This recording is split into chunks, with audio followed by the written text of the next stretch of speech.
internet's darkest corner. I don't know how I feel about this, but we're gonna check it out, bro. KSI uploaded new song. We listened to it, bro. We listened to it. I was messing with it, bro. And Trippy does what he does best. Oh my gosh. Nick Crowley, bruh. With another creepy video. Let's see what he's going on. Let's see what he's got going on in the internet's darkest corner. 5.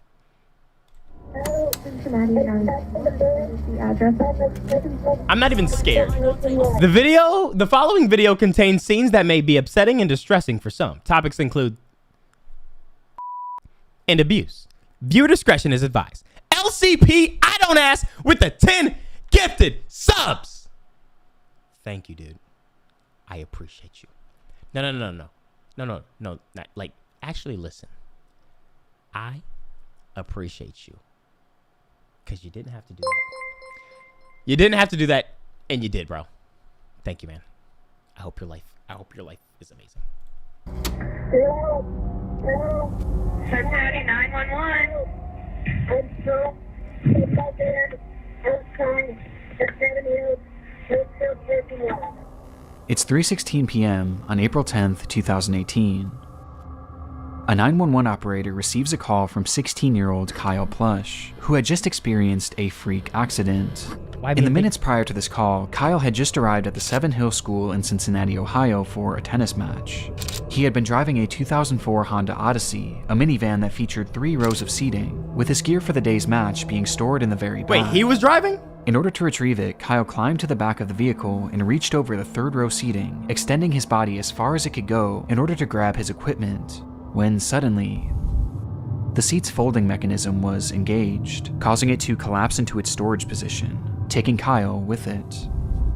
In an instant, he was pinned and completely unable to move as he was now trapped in the car upside down, not even being able to move his arms and hands enough to grab his cell phone. Oh shit. Though luckily, his phone had Siri, which he would call out to call the police. Ooh. Hello. Where are you? Hello? Where are you? I can't hear you. While on the phone, Kyle couldn't hear anything given how far away he was from the device, but he stated as clearly as he could that he was in dire need of help. Due to the position he was stuck in, he was already struggling to breathe, and he knew he was likely not going to survive much longer, which he Can you tell Siri things like put the phone on speaker and shit like that? Made very clear to the operator. I'm in desperate need of help. Hello? Oh, damn. I'm gonna die here. Less than 1 minute later, the call would cut out. In the recording, Kyle clearly portrayed to the operator where he was, that he couldn't hear her, and that his life was in danger, which prompted her to immediately send a patrol car over to the school in search of him, though inexplicably, she never told the officers that Kyle believed he was going to die. No way he died in the trunk. Not understanding how dire the situation was, the officers that pulled up to the scene didn't even bother to stop the car. Instead, they simply drove throughout the parking lot, unsure of what car was Kyle's. They didn't even bother to turn down their music or crack a window. I mean, you can't really put that on them though, because it's like they didn't know. It's not L cops. They didn't know the situation. Seemingly being more interested in the types of cars that other students were driving. These kids drive better cars than you do. As officers continued their half-hearted search, another phone call would be made to 911. It was Kyle, whose tone was now drastically different. Oh shit. I probably don't have much time left to tell my mom that I love her if I die. This is not a joke. After Kyle says his goodbyes, he tries one more time to relay what was happening, this time providing the parking lot he was in along with the exact Yo, that's gotta be hard to hear as like parents. Make and model of his car. This is not a joke. I'm trapped inside my gold Honda Odyssey van. in the Southport parking lot of Seven Hills Theft. Send officers immediately. I'm almost dead. At this point, officers were still in the parking lot looking for him. Help was literally just a few feet away, and on top of this, the operator was also able to get a ping from Kyle's phone, which gave coordinates to his exact location within just 5 to 10 feet of his vehicle. And yet, the dispatcher never passed this information along. What is the dispatcher doing, dude? As Kyle remained on the line fighting for his life, the officers on the scene would pull out of the parking lot, close their report, and carry on with their day, stating, "I don't see nobody," which I didn't imagine I would. With this line making it apparent that those involved with the case never actually believed this situation was real, and instead viewed it all as a hoax. See, that's another thing with people that be like calling places and just trolling and shit. It leads to situations like this. So like now, like innocent people are like now gone because they getting prank calls all damn day. What was this? I want to know what the dispatcher's doing. Maybe the dispatcher thought it was a troll call.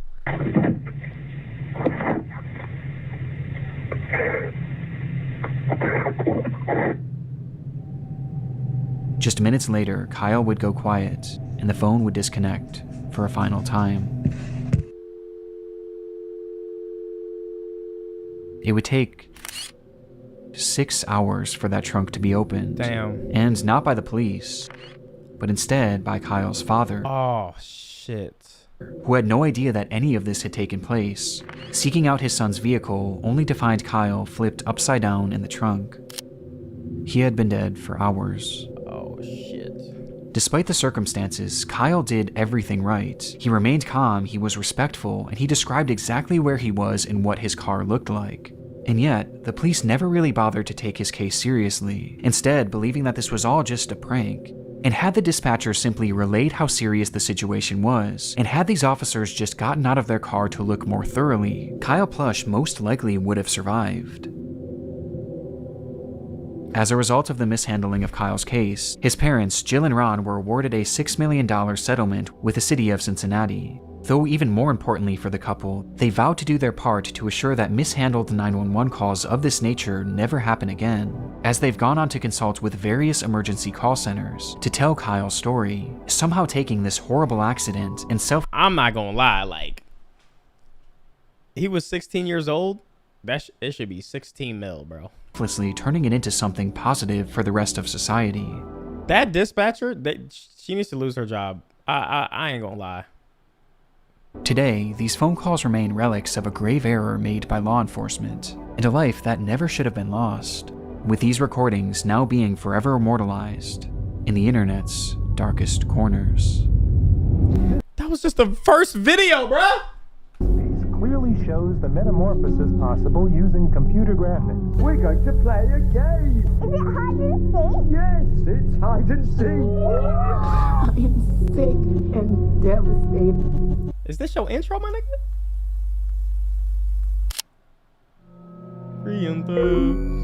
Hide and seek. Uh-oh. It's April 4th, 2020. A man living in Baltimore, Maryland goes live on his Facebook page announcing that tonight would be another one of his famous game nights. At this time, the COVID lockdown was in place all across the United States, and practically everyone was cooped up indoors, with little opportunity for real socialization. But for 24-year-old Ernest Wilson and his friends, this didn't stop them from having a good time. Ernest often hosted parties featuring childhood games like Monopoly and Uno, adding in his adult flair by turning them into drinking games, with one game in particular being top of mind that night: hide and seek. The evening began with Ernest inviting his Facebook friends to the function, letting them know that this time the game night would be held at an Airbnb rather than in his home, though he never gave out the address, as this was a closed invitation event, which he made very clear on his page. Please don't show up with nobody I didn't personally invite if we didn't discuss it first. They're going to get left outside. Ernest took this so seriously that at one point he even called out one of his viewers, stating outright that they were not allowed to show up under any circumstances. You're not invited. You're not pulling up on me. The person who just joined. If you're still watching, you're not invited. Yo. Not in front of all the live, bruh. Oh my gosh. If you wasn't invited, oh damn. Accept. Because you don't fucking listen, and I'm gonna bang you in your mouth next time. Damn! However, it was never revealed who exactly this person was, or why Ernest expressed such hostility towards them. From there, Ernest would start and stop his live stream a few different times, showing the progression of the party, which ended up with a decent turnout. If you wasn't accept, don't invite.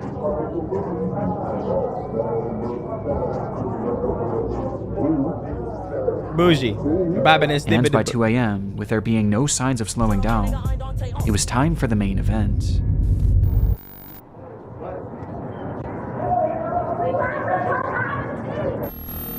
About to play hide and seek. This was the caption for Ernest's final live stream of the night, which shows his group of friends preparing to play the game, turning off all the lights in the house before Ernest himself steps outside, assuming the role of the Seeker, beginning his countdown as the camera keeps rolling. What? What is this? What? Anything else? Okay, you're blocked. You're blocked. You're blocked. What made you want to start YouTube? The fact that you can block people like you're blocked. I literally started YouTube just to get my clout up and block everybody. Who else? What else? What else? You're next. You're blocked. What is? Why do you? How's life? How's blocked? Fuck out of my life, bro. Asking all these questions, bro. Why'd you link this?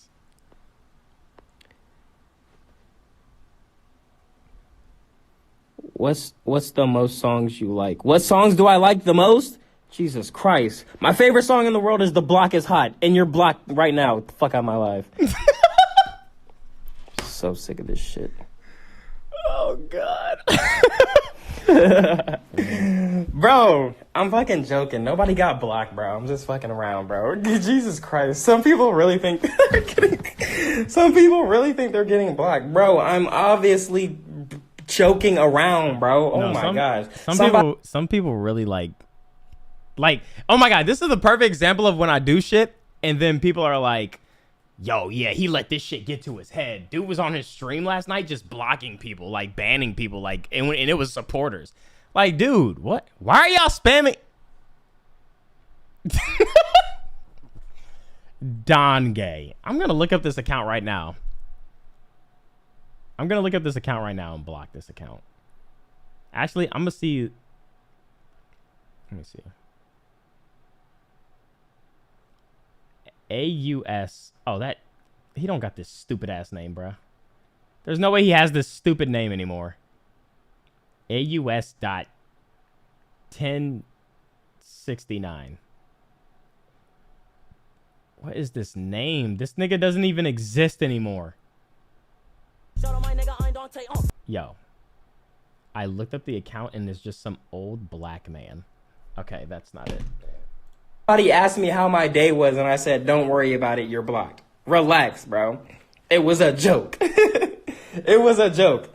Everybody that I said I blocked, I literally didn't block. I just get them out there. Now, but now I'm gonna really block. Now I really block.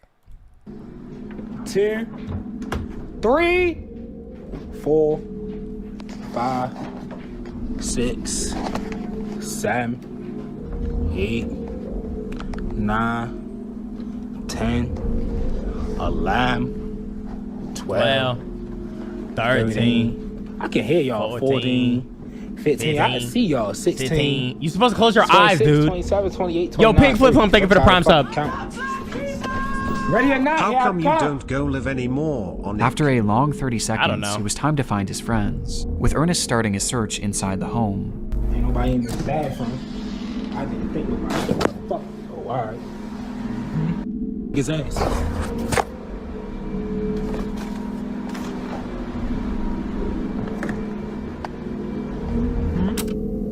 Until he notices something. Next time they on y'all ass. Down here. The front door locked, dumbass. I'm on your ass. According to Ernest, someone was trying to get in through the front door, unaware that he had just locked it, and assuming that this was one of the people he was looking for, he took off to the backyard, believing that's where he would find them. And sure enough, he did. 1, 2, 3. Who the f is that, G? I don't know. Get your dumb ass on the other side of this gate. Who the fuck? Ernest flips the camera around, revealing a man hopping over a gate to the backyard. He had no idea who this person was, but he seemed to assume that they were likely just trying to get into the party, not really taking it too seriously, hence his joking attitude. Though his attitude would soon shift drastically. Dumbass nigga. This can't be one of my friends. Fuck on the ground. Hey, Pride! Pull that shit up!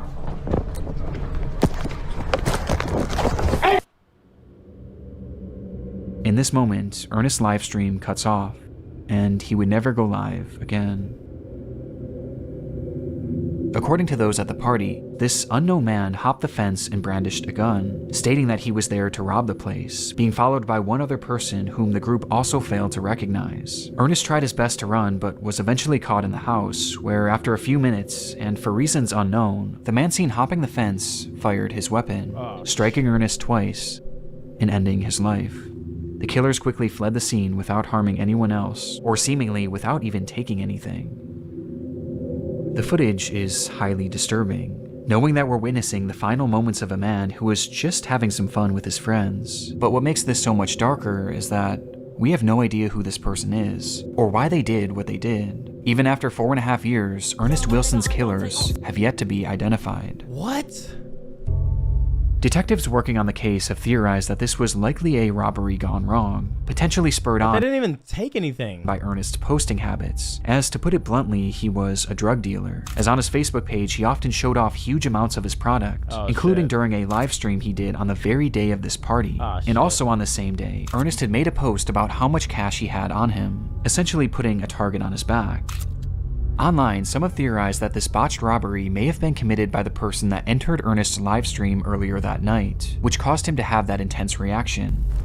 You're not invited. You're not pulling up on me because you don't fucking listen, and I'm gonna bang you in your mouth next time. Though to my knowledge, this person has never actually been tracked down. But by far the most common sentiment online was that Ernest's friends were involved to some capacity, as none of them were injured and none of their possessions were taken. Oh shit. It was a setup. Making it clear that at the very least, this crime was targeted at the host. And on top of this, remember, Ernest never shared the address for that Airbnb, at least not publicly. And yet, these people just so happened to show up to the home at the exact moments that Ernest was by himself in the dark. And perhaps most chillingly, as the robbery is unfolding, you can hear one of Ernest's friends chuckling in the background. This can't be one of my friends. Fuck on the ground. Though as concerning as this is, it's sadly far from conclusive, and to this day it appears that Ernest's case is slowly being lost to time, leaving us for now with only questions, and one of the more disturbing live streams I've ever seen. Whoa. No, that was for sure. That had to be a setup. That was for sure a setup. It was one of the girls. Before we dive into our next case, I want to first thank today's video sponsor, Factor. You're an insane man. You're an insane. That's insane. That's actually insane, dude. People have lost their lives, dude. Hey, you gotta get that bag. You got this, you? For the week, and therefore, when it comes time for dinner, I'm always left scrambling trying to find. Get it how you live. Get it how you live, dog. Shit. I can't be mad at you. That's a nice monitor, man. That's a white ass. What is that? Is that 2 monitors and you just in the middle? There's got to be 2 monitors and you just in the middle. As evidenced by the previous case and several others discussed throughout the series, live streams are often a hotbed for disturbing moments online. And when researching Ernest's final stream, I came across yet another example of just how dark things can get when the cameras go live. Naika? Yo. It happened on January 22nd, 2017, when a 14-year-old girl named Naika Vinent went on Facebook Live with a caption.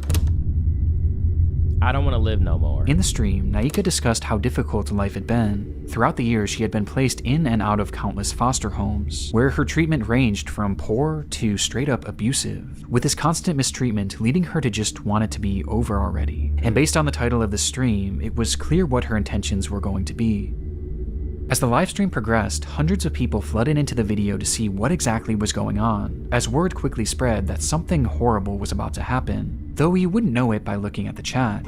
According to many watching, those in the He would unfortunately never go live again, and he would never get another bag, unlike this bag from my sponsor, Factor. That would be a crazy transition. Or no, if he was like, he would unfortunately never go live again. Or this would factor in him not going live again. And speaking of Factor is guys, I got an ad for this video. Bro, it's crazy because like sponsors gotta look at they gotta look through your video to see like, oh yeah, this is fine. So they saw this and was like, oh yeah, okay, that's fine. Whatever. Just make sure you get the clicks. comments had no sympathy. Just drive traffic to our product. I don't care what you're talking about, dude. For the girl, as many at the chat. According to many watching, those in the comments had no sympathy for the girl. Yeah, that's the internet for you, bro. That's the internet for you. And those same people, I guarantee when they heard that she passed away, that she took her own life, they were the same people like, oh my gosh, she seems so sweet and da da da da. Like, shut the fuck up. I hate you. Oh, this is not your fault, Chris. Not your fault. Shut up! Okay, I've had enough of this. I've had enough of this. This shit ends today! Checking this out.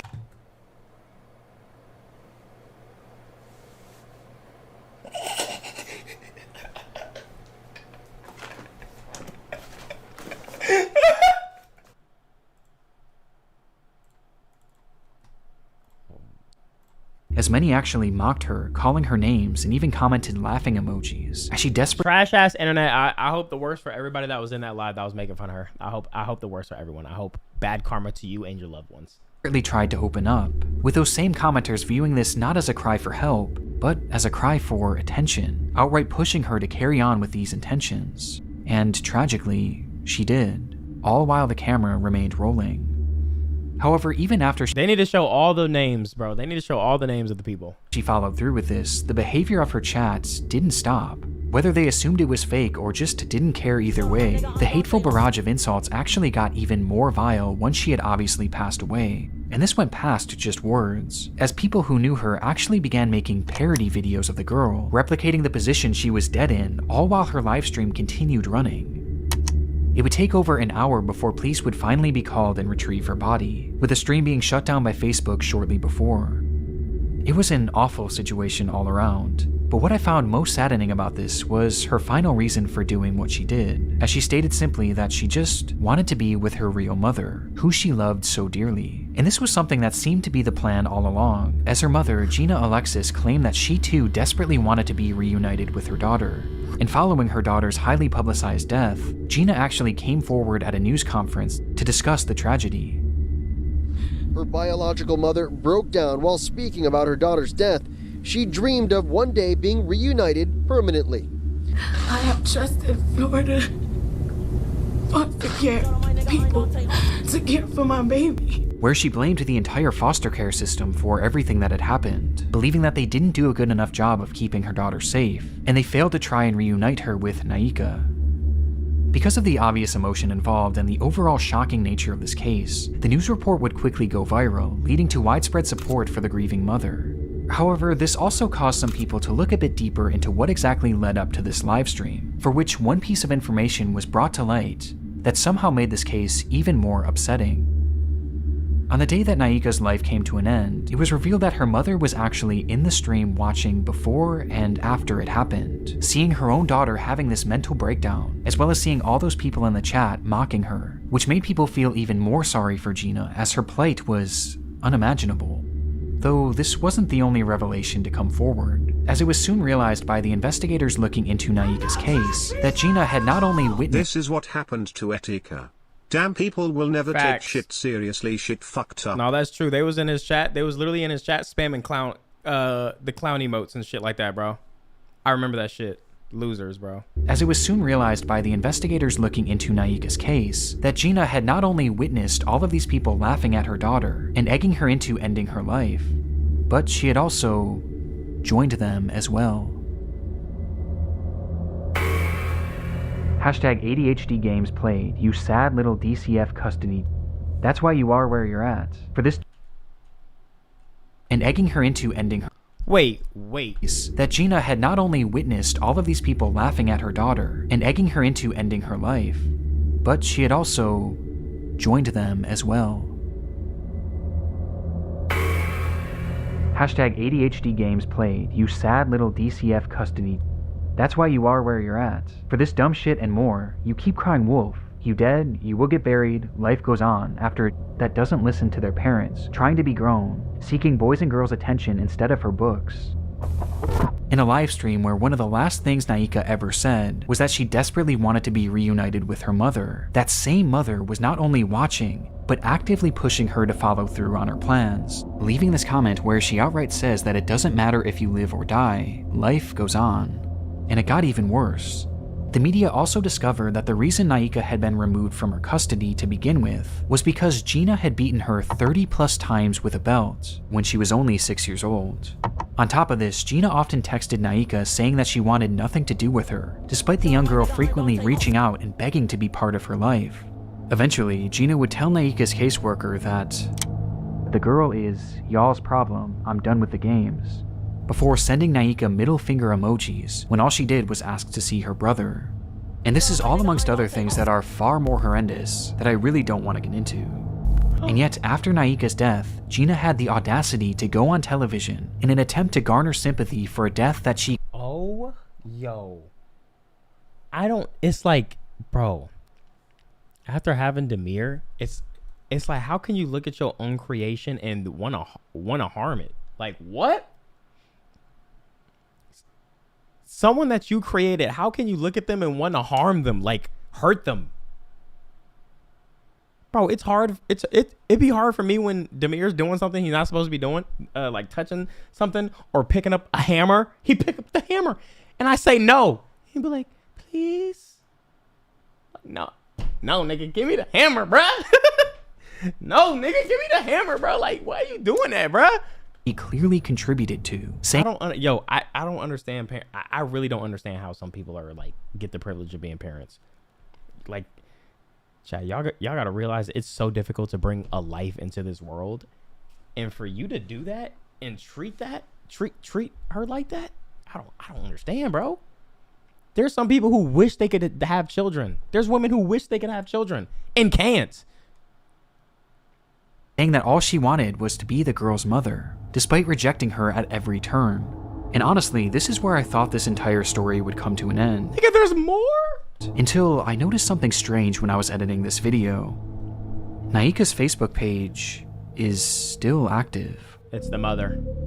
It's no longer posting anything original, but instead, the account is consistently reposting content from another page, a page run by Gina. After Naika's death, Gina seemingly seized control of the young girl's Facebook account, where she now posts her own content, which includes her attempting to defend the fact that she gave up on Naika. That's crazy. Tell me what mother would accept a 13 going on 14-year-old. Bro, how bad of a person can you be? Nick just read out all this stuff and then said there's more he doesn't even want to talk about. Holy crap, bruh. Yeah, bro. There ain't no way. Disgusting. In and out of detention centers. I mean, maybe if he was a good parent, you know, maybe if he was an actual good mother, you know, like, how do you think she got to where she was? Why do you think she's talking the way she talks? Going to jail or getting arrested while in foster care. As well as her responding to those who blamed her for her daughter's death. People be like, you heard the rumors going around about you? And I did. But they forgot to tell you one thing. That I don't give a fuck. Huh? What's my name? My first name is Very Much. My last name is Unbomb. Bro, your daughter literally, Even some posts where she's promoting her podcast as a... Oh my...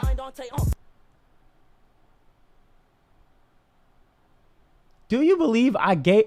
Join the poll on... Seems that after all this, Gina's actually trying to carve out some sort of career as an influencer, as she posts videos garnering sympathy for the loss of her daughter, along with giving out parenting advice. Like, there's so much stuff that parents need to do for their child. Ironic. That they're not motherfucking doing. Ironic. They're not paying attention because they're taking the easy way out. Ironic. With all this making it even more obvious that Gina has little to no remorse for what she did.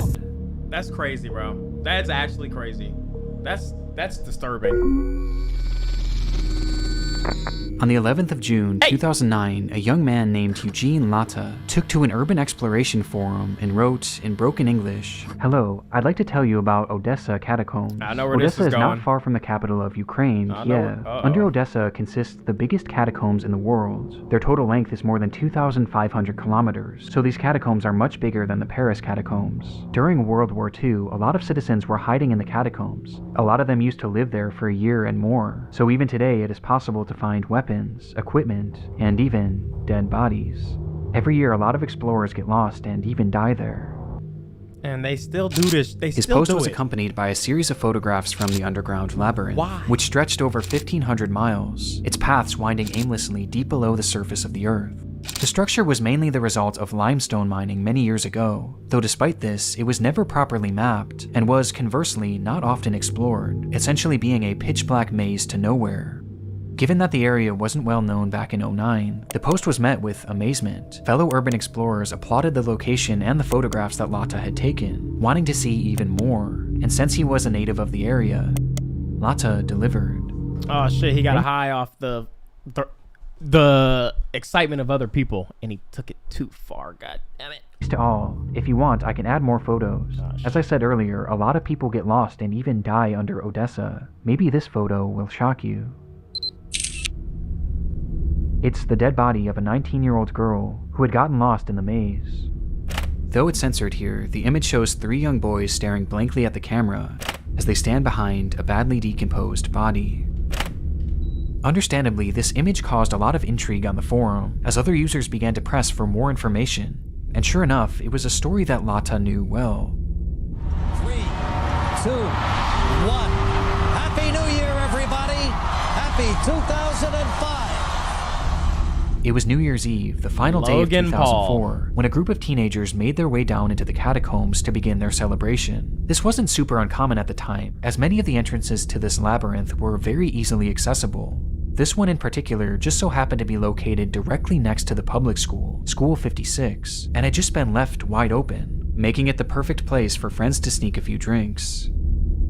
As the group began to grow more intoxicated, one of the girls wandered off in search of a place to relieve herself. However, she apparently took one too many turns and soon found herself completely alone. She cried out, but the tunnels were just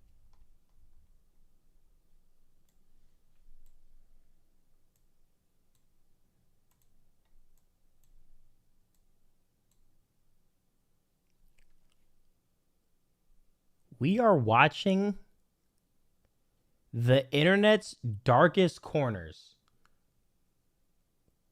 What does this, what was the reason? What was the reason?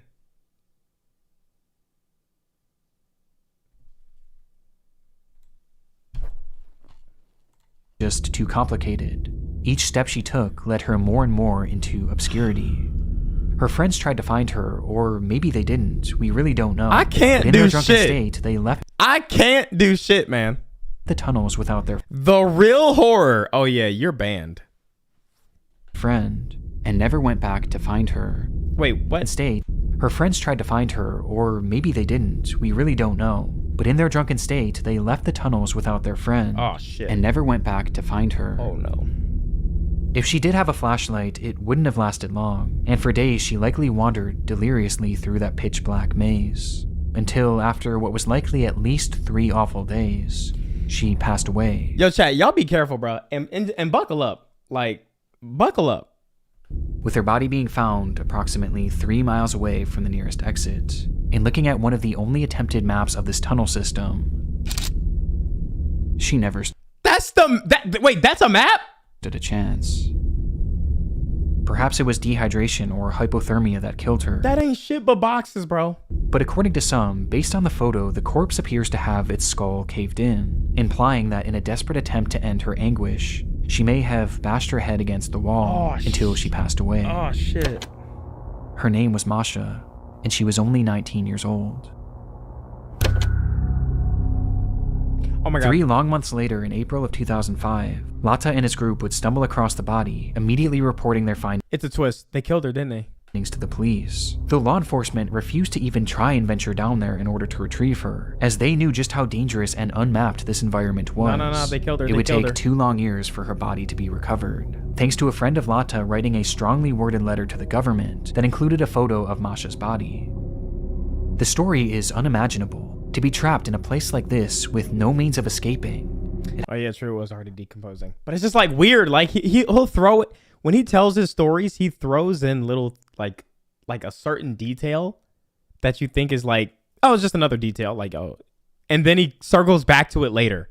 It has to be the absolute worst way to go. And it's like one of the most important parts. Because of the gruesome nature of this story and the photograph, it spread all throughout the online world, where it became a legendary internet mystery, as even with the added context, many were still left with pressing questions. Were Masha's friends involved in some way with her death? Had they abandoned her there on purpose? And did Lata know more than he claimed? But as it turns out, there was one far more pressing question that needed to be answered. What? In 2015, a full decade after this photo was taken, a journalist named Mike Pearl had picked up the case with the hopes of writing a Halloween article for Vice. And in his research, he made a rather unusual discovery, as according to him, Masha seemingly didn't exist. Pearl was never able to find any verifiable proof that a girl named Masha had ever gone missing in that area. He was also not able to find any death records of anyone by that name either, or even any reports of a body being pulled from the catacombs during this time frame. Something just wasn't adding up, and it got stranger from here. Sometime after the photograph began making its rounds, one of the most prominent explorers of the Odessa catacombs put out a statement on his own website in regards to Masha, which read, "Besides the original photographer, there isn't one person, civilian or law enforcement, that can confirm the story. We believe it is just a practical joke and the corpse is fake." Oh, wow. Following this revelation, Pearl was able to track down Lata, who was unable to recount where the body was roughly seen, or even how to get in touch with the other people shown in this photo, none of whom had ever come forward to back his testimony, which makes the credibility of Lata and his story of Masha incredibly shaky at best. However, this is where the crux of the mystery stands today. When looking at these photos, one thing is apparent to me and essentially everyone else who has seen them. The corpse shown seems very real, and matches the decay of the bodies found in similar environments, with that one prominent Odessa explorer eventually deleting his statement at some point over the years, leaving the general consensus that this is in fact a real corpse. But if the story of Masha isn't true, then who is this? What? Well, we have no idea. It's entirely a mystery. But the reality of the situation is that bodies being found down in these catacombs isn't totally uncommon. Over the years, many explorers have gotten lost down there and suffered the exact same fate as the story of Masha. But on top of this, these tunnels have also been used by murderers as a dumping ground for their victims' bodies, with either one of these scenarios being possible in this case. Though the frustrating part is that we may never actually know who this person was or how they died, as I and many others have doubts that this body was ever actually recovered, just simply due to lack of public information and news reports about it. And instead, the reality is that this corpse is probably still down there somewhere, and has simply been lost to time, as sections of the catacombs have been known to flood and cave in, sealing them off from the outside world forever. So for now, and potentially the rest of time, the story of Masha will remain an internet mystery. Okay, so what he did was weird, like pretending he did that, or like pretending, well, I guess he actually found the body, but the person wasn't the person. So he did make a discovery though, but yeah, I don't know. That's kind of crazy. I thought it was gonna be way worse than that. Faces. It's September 1985.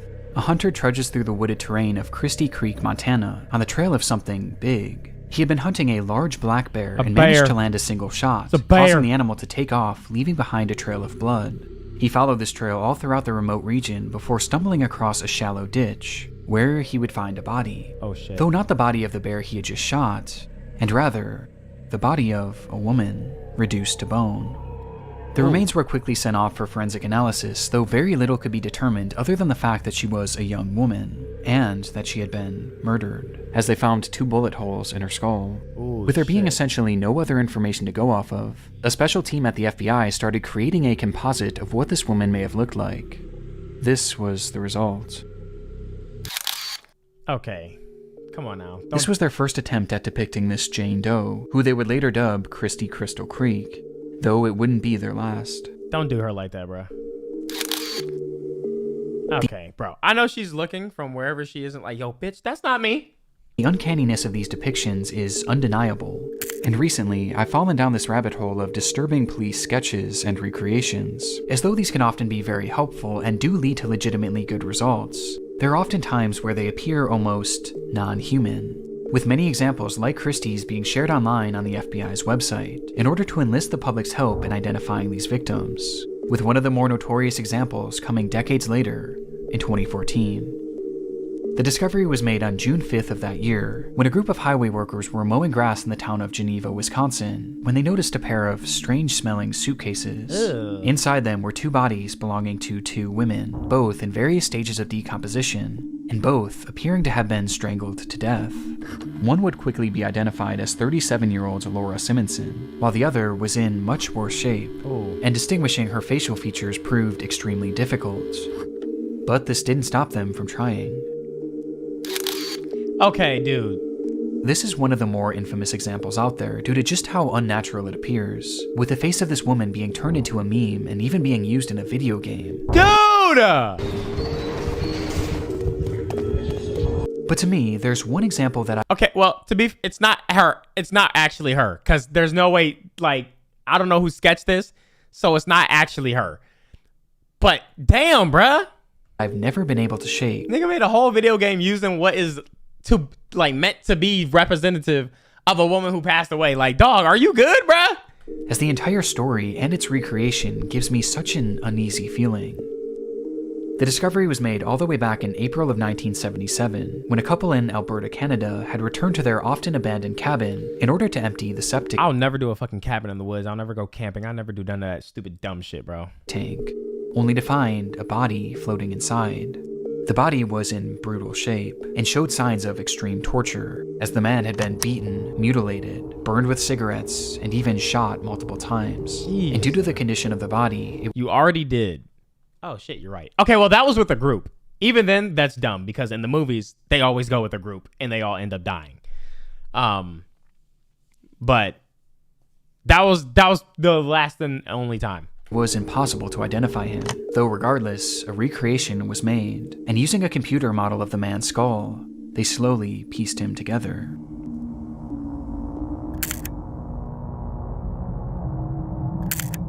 Okay, yeah, this is creepy. Okay, that's not too bad. Okay, wait, it's coming together. Okay, what happened? He turned into a fucking puppet. That's what just happened?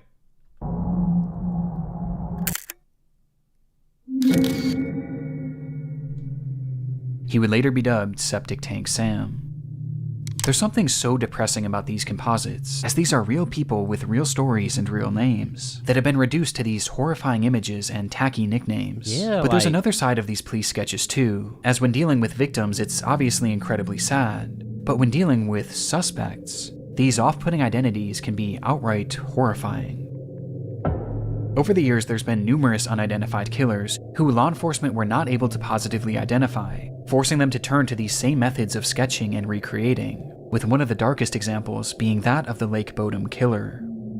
It was June 5th, 1960. 4 Finnish teenagers were on a camping trip to Lake Bodom, sleeping peacefully in their tent on the lakeshore, Tent. when suddenly Woods. they Lake. were attacked. No. It happened in an instant, as a man yielding a knife began stabbing through the tent, eventually bludgeoning the group with an unidentified blunt object.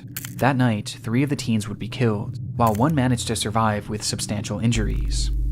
When asked about what he had seen that night, the lone survivor claimed that the man who attacked them wore all black and had large red eyes. Oh shit. Based on his accounts and other potential sightings, a sketch of what this man may have looked like was made. Oh, this is about to go crazy. This is about to look insane, bro. And the results were unusual at best. Oh.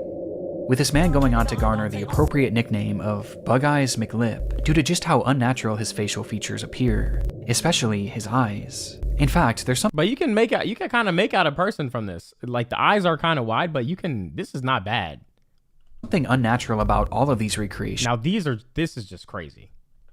Which begs the question, did any of them actually work? No. Well, surprisingly, out of these 4 people, 3 have been identified. Okay, I know the 3. Bro, this one had to be identified. Like, this one has to be identified. This one identified, and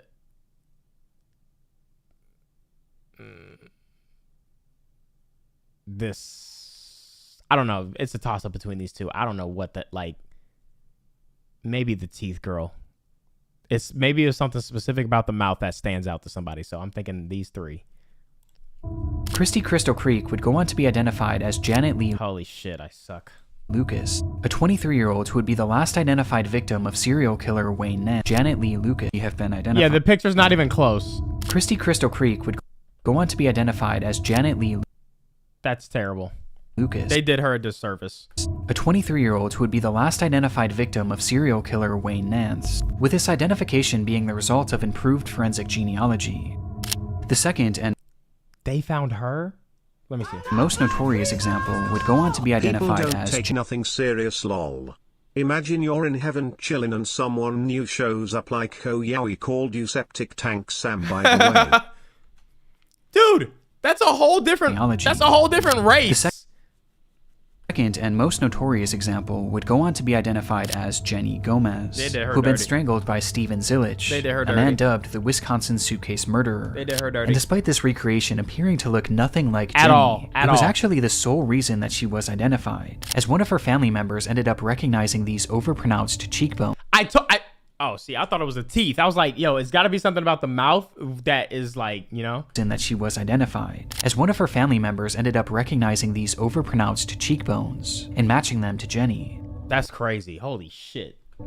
And then there was Septic Tank Sam, who was revealed to be Gordon Edwin Sanderson. Nigga, what? Thanks again to genetic genealogy, as a sample of his sister's DNA was eventually used to prove that this was in fact him, though it's still unknown who killed him or why. DNA is insane. Which leaves just this final person, the killer of at least 3 people. I feel like he at least looks the most realistic. He, unfortunately, has never been identified. And this isn't too surprising, as the features of this person just seem impossible. I'm sorry, if they could find that girl, the one with the teeth, bro, like, they could find this dude. This looks far too strange to be real. Right? No. Well, even though he hasn't been positively ID'd. Now that looks insane. It doesn't mean that he hasn't been potentially photographed. Shortly after the teens were murdered, a funeral was held in their remembrance, for which a large crowd of locals were in attendance, with this photo of the crowd being snapped. Ain't no way someone got it. And standing there, in the center of it all, was a man whose features looked impossible. This man would never be photographed again, and his connection to the case has never been officially confirmed, leaving these murders unsolved to this very day. Nah, this ain't a movie, bro. This real life. Nah. That shit would be crazy. Get this nigga off my screen. That shit would be crazy, though. But nah, this is... Nah. I don't think it's him. I don't think it's him, bro. It's Mason. Oh, my God. It was the numbers. It was the numbers, bro. Damn, his videos are so good. Like, the way he tells the stories, his tone, his inflection with certain things and shit like that. Found him. All right, so you linked, and it's probably some stupid weak at.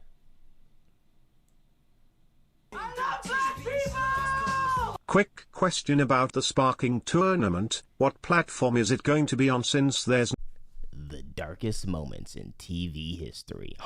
Oh my gosh, guys, it's like horror, creepy stuff. Oh my God. Ah! Now, which of these ways would you choose to reveal your secret crush on someone? A, would you write that person a letter? It's March 6th, 1995, as taping begins on an all-new episode of The Jenny Jones Show. The program was essentially a tabloid talk show centered around everyday people caught up in unusual circumstances, which made for an entertaining yet often questionable program, with the showrunners doing everything in their power to make the content as shocking and sensational as possible. And this episode was set to be no different. The segment centered around 6 people, each of whom had a secret admirer, who would be revealed for the very first time here on the show, with the most compelling of the group by far shaping up to be 24-year-old Jonathan Schmitz. Like the others, someone had a long-standing crush on Jonathan, but was too afraid to tell him. And upon hearing of this, Jonathan hoped in the back of his mind that it would be his longtime ex-girlfriend, who he had a newfound interest in marrying, though he was in for quite a shock. The twist in the episode was that Jonathan's secret admirer was actually a man named Scott Amador. Why would they set him up like this? The two were actually good friends, though Scott had never once mentioned having any sort of romantic interest in him, due to the fact that Jonathan was straight, and had never given any sort of indication otherwise, setting the scene for what was surely going to be a shocking reveal. A reveal that the crowd just couldn't wait to see. Yo, get a better mic. Dontai. Holy I was shit. pretty neutral about Marvel stuff before you went on a run of consuming lore content, but now that you have, I hate every single thing about it. I hope Marvel turns into DC and fails like that bum-ass Seattle superhero movie that flopped. I at least want to see how this Doomsday movie is, because I just like RDJ. I just like him, bro. Like, at this point, I don't even care about the story. I just want to see how he portrays Doctor Doom, and I just want to see the Secret Wars movie, because he's gonna be in that as well. That's like, those literally are the only 2 movies I want to see. Go back. What do you mean go back? Go back in the video for what? Go.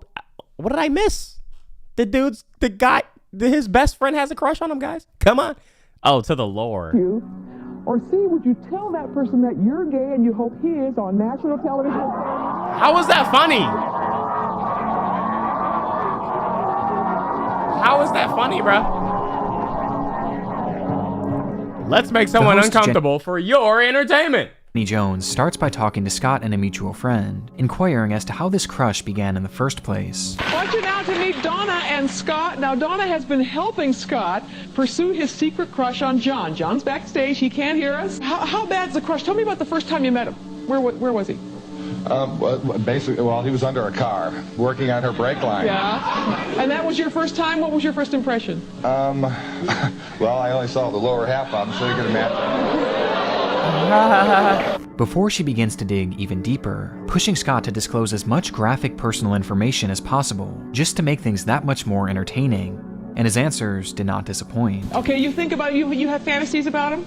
I've had a couple, yeah. Yeah, you had when he was under the car, you had a fantasy about him. Yeah, something to do with like brake oil line snapping and... You have another one that involved, you were in a hammock or something? Tell us about that fantasy. Yeah, I thought about tying him up to my hammock. With all of Scott's secrets now out in the open, I feel like when the teacher makes us do paperwork because the class won't stop talking. I was here for the law, but I'm here nonetheless. Much love, bro. Bro, it's like when half the chat is just like, yo, dude, oh my God, this is boring. Dude, I don't know what's going on, bro. I don't know. It's just, I can't get into it, okay? And rather than subject half the chat, half the people are enjoying it, and the other Go half... back to the law video. I don't really care about it for real, I just wanted to add to the conflict, Lamau. Bro, I just rather, instead of half the chat complaining how boring it is and this is too long and I don't care and dude, play Halo, it's just like, you know what? Let's just shift topics entirely, bro. It was time to bring out the man himself, the object of Scott's affection, who had absolutely no idea what he was walking into. Let's have John come out here and see who has the crush on him. Here's John.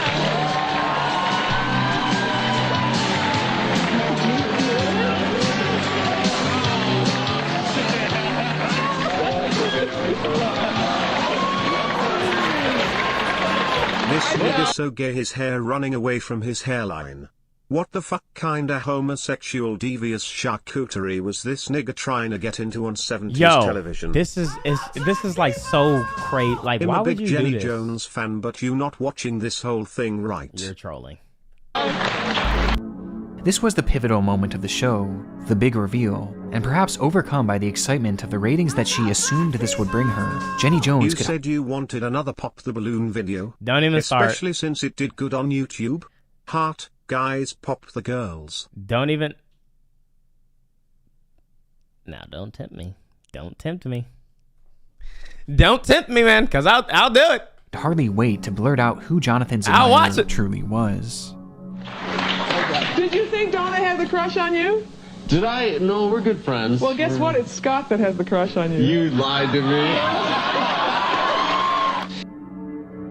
Jonathan's reaction was certainly good sport. All right, and that's where it ends. Oh, there's still more.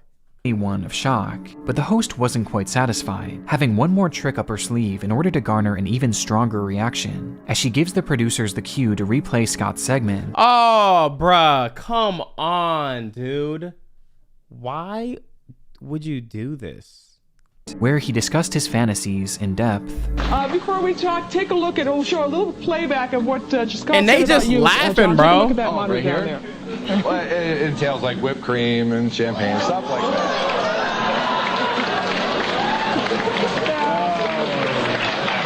Yeah, he looks uncomfortable. And from here, the segment comes to a close, with Jonathan reaffirming that he is in fact straight, thus dashing Scott's hopes of ever dating the man. Did you have any idea that he liked you this much? No, I did not. Can you tell us what your status is? Are you involved with anybody, or? No, but I am definitely heterosexual, I guess you could say. Leaving the two to head off stage and deal with the messy aftermath of a revelation like this, done on a stage like that. It's like you couldn't have just told him in private? Please don't watch the balloon video, please. If you absolutely have to, go back to the lore instead. And I hate Marvel. But anything is better than the balloon. So it seems like there's a split. There's people who absolutely don't want the lore video and just find it boring. Then there's people who don't want the balloon video. Now, chat, I could easily just not do either, and just go to the next, go to something else. But what if I really want to torture chat? What if I just really want to make a spectacle of the situation and choose between the lore or the balloon? But despite the obvious awkwardness, chat, I don't think I'm gonna watch any of them, bro. I'm not gonna do that, bro. Imagine this nigga in stream. It actually seemed like both parties took it pretty well, with Jonathan even taking Scott out for dinner that very night to smooth things over, where he again stated that he was flattered but just not interested. He's gonna kill However, him. this civility wouldn't last long. Someone's gonna die. Someone's gonna die. Dontai, fuck these fuck niggas hating on the balloons. Big balloons. Let's watch the balloon videos. I love the degeneracy. So many jokes. Yeah, there is so many jokes to be told, bruh. But they not rocking with it, bruh.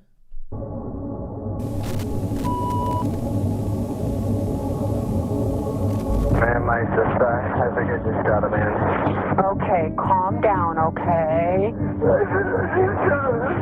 Okay, why did you do that?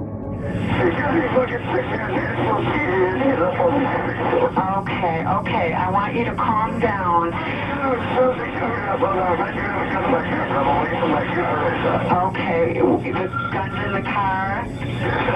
Okay, I want you to try to calm down. Okay, can you tell me again why you shot the man? You a grown arm man typing big balloons, bruh.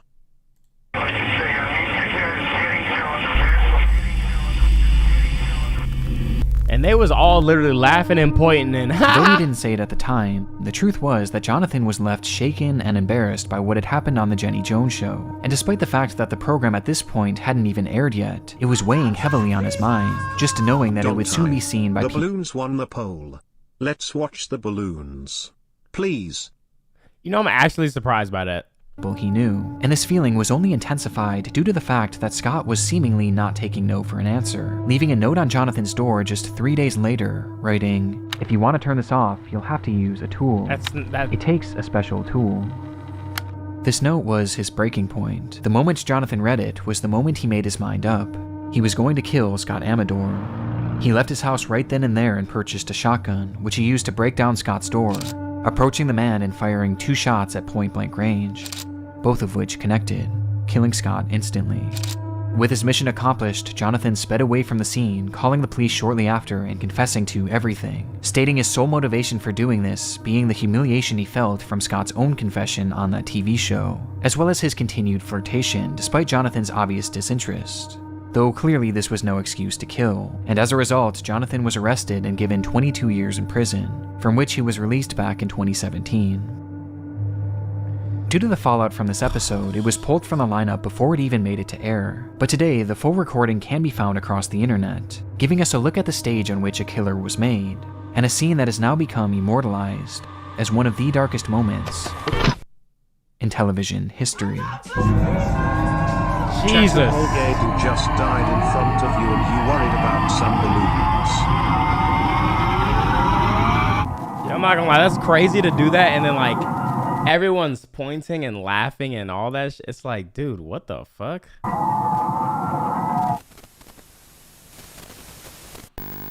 Did our show get canceled? The internet is a dark place, and lurking around every corner are companies trying to steal and exploit our I'm not gonna hold you. How do you explain to a 911 operator that you shot a nigger because he brought you out on a TV show to tell you he wanted to spread eagle on you on live TV? Why did you... We need the balloon videos. Why did you put it like that? data. This is why I always recommend protecting yourself online Ad! with Aura, the sponsor of today's video. Oh my gosh. One of my all-time least favorite things in this world, dangerous phone calls and text these they called. And so that things like identity rate service, only I'm /Nick. What? First 2 weeks completely free, which I've also linked down below in the description. Nick myself and my family vulnerable to data breaches. And if you don't want to either, go on over to aura.com/Nick Crowley where you 7月4号的晚上，一家人正常入睡。到了5号凌晨，意外发生了。5点半早晨，我醒了。我醒来的时候你不在。 He had nowhere else to turn. It had been 11 long. Can't just sit down and watch something. No. Like watch the stream and support the Brogadam. No. It's gotta be, you know, more. It's gotta be more, bro. Excruciating days since 55-year-old Shu Guli had last seen his wife, Lai Hueli, who had vanished from their apartment in the dead of night. So now, desperate for help tracking her down, he took to the local news stations, putting out a public plea for any information that could help bring her home. He did it! Her disappearance occurred on the 4th of July, 2020, which also happened to be their daughter's 11th birthday. To celebrate, Shu made the family a special meal, including his daughter's favorite, meatballs, cooking the entire recipe from scratch, even grinding the beef at home. The dinner was supposedly a success, and to finish things off, Lai and her daughter enjoyed a tall glass of milk poured by Shu before the family turned in for the night. Hours later, in the dead of night, Shu woke to use the restroom, and upon getting back into bed, he briefly watched his wife as she was sleeping peacefully next to him, before he fell back asleep. He would never see her again. 24 hours later, Lai Hueli was officially reported missing and a full-blown investigation into her whereabouts was launched, which is where things begin to get strange. When police searched the apartment complex, they noted a large number of security cameras positioned all over the property, both inside and outside of the building, making it all but certain that Lai would be seen in the footage at some point leaving the apartment, which would at least give investigators a timeline as to when she left. The footage first shows Lai and her daughter taking the elevator up to their apartment at 5:04 p.m., which was presumably right before their meal. From there, over 6,000 hours of footage would be reviewed frame by frame, though strangely, Lai was never pictured again. To investigators, this was impossible. The cameras covered every single possible exit, and it was shown that not a single route would have made her completely undetectable to them, which quite simply meant that she could not have left the building. She had to be somewhere inside, and so they searched everywhere in that complex, from the unit she— Dude, he cut her up into the— They ate her! She lived in, to the AC vents, the water tanks, storage units, everywhere. Though still, they found nothing. Lai was gone, but at the same time, she clearly hadn't left. It was no wonder why Shu felt so helpless in the situation, and fearing that they were reaching a dead end, he began what essentially became his media tour, as he attempted to get as many eyes as possible onto the case in order to help find his wife. You wild for that? My fault. Maybe she jumped out the window. 许先生说，7月5号凌晨12点半，他 It's just, bro, they showed that image of, like, why was it so important to tell us that, yo, the little daughter's favorite food was meatballs? Like, what the fuck that had to do with anything, bro? 床上洗手间的时候，妻子还躺在身边。到了清晨5点半，床上就只剩下他一个人。我也没在意，对吧？您当时为什么没在意？发生了这个很正常。之前有没有发生过这种情况？没有。我女儿怎么办？我的生活怎么办？啊，我老婆什么时候回来到底？是我都不知道，现在对吧？我把女儿叫起来了，因为我女儿在隔壁嘛。那么叫起问了她一下，我说你妈妈有没有看到？她说没看到。我当时也没怎么在意，反正早晨出去就出去吧，就是。那么继续自己的事情。These media appearances began to happen numerous times a day across essentially any station that would allow him on. Though even when this failed to garner any leads, he kept the pressure on the public, this time by announcing a reward of 100,000 yen for anyone with information that could help lead to her discovery. How much is that? Meanwhile, investigators USD. kept digging, searching the area again and again, but still, it just wasn't adding up. There was no way out of that building that hadn't been thoroughly checked over. $1,000?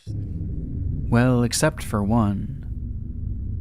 In what was likely a last-ditch idea, one of the investigators had a hunch that they should check the community's septic tank, as that was really the only place that hadn't been thoroughly picked over yet. And so dozens of trucks moved in to sift through weeks of raw sewage. They searched for 25 hours within the grime, filth, and unbearable stench, until they found something.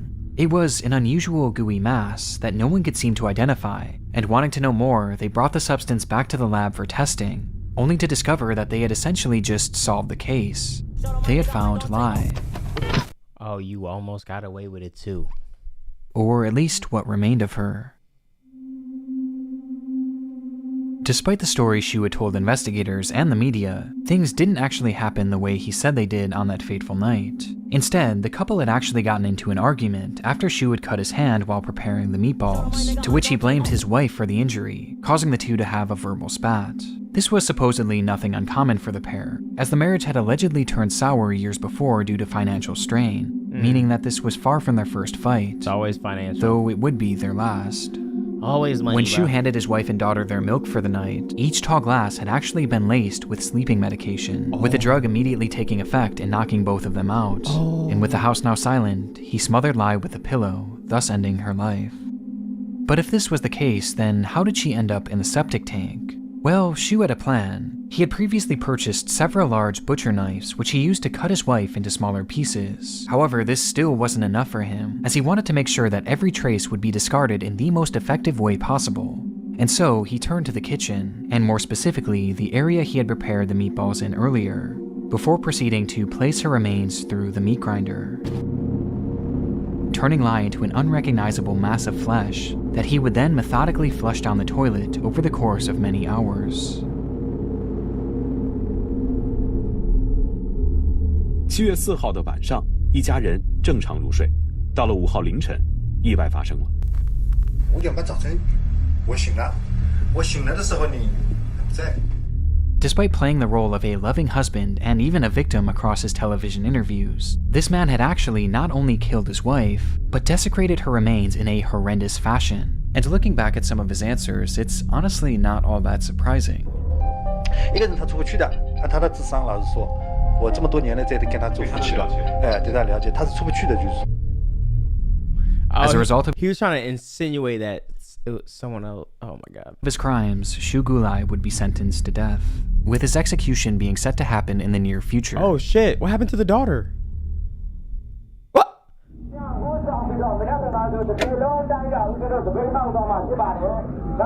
Damn. Okay, on to the next. That's crazy, bro. September 27th, 2007, cameras document an unfolding protest in Yangon, Myanmar, as thousands of people take to the streets to express their displeasure with their government. The demonstration was part of an emerging struggle later known as the Saffron Revolution, with tensions having risen in the month prior, when the government made the decision to remove subsidies on the price of gasoline, thus causing gas prices to inflate overnight by over 60%, throwing the economy into instant turmoil. In response, this saffron revolution began, which was largely spearheaded by the monks of the region, who all preached a peaceful protest, believing that the government would soon come to its senses when they saw that their citizens were unified against them. However, the government showed no signs of letting up. In fact, on this day, they had actually begun taking offensive measures, going as far as to arrest hundreds of monks in response to their picketing. For the residents, this display was shocking, as they struggled to understand how their own government could jail these religious figures. But they had no idea just how much crueler they could get. As the demonstrators marched in the street that day, a line of officers announced that they had 10 minutes to go home, or else they would face dire punishment. But the crowd refused to back down, being intent on marching on to let the world know just how serious they were. And with neither side willing to budge, the officers began to fire their weapons, first into the air as a warning, and then directly at the protesters. Wow.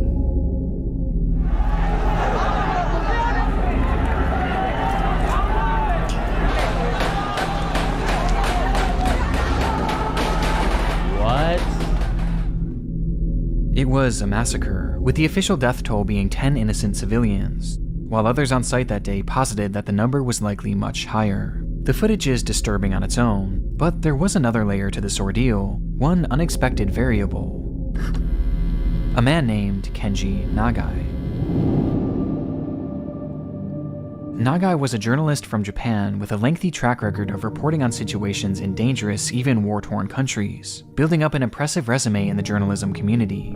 And during the Saffron Revolution, he was visiting the region with his camera to document the events firsthand, as he had done with so many conflicts before. Yet despite having so-called special protection due to his journalist status, Kenji never made it back home, with Myanmar officials reporting that he had accidentally been struck in the chest by a stray bullet, making him the only foreign casualty in this ordeal. The revelation was obviously heartbreaking for his family and for the entire country of Japan, who strongly condemned the slaying of Kenji as well as the slaying of the other protesters. But still, officials in Myanmar asserted that this was all just an unfortunate accident, a classic case of a man being in the wrong place at the wrong time. But this was only the beginning of the story. Aw, shit.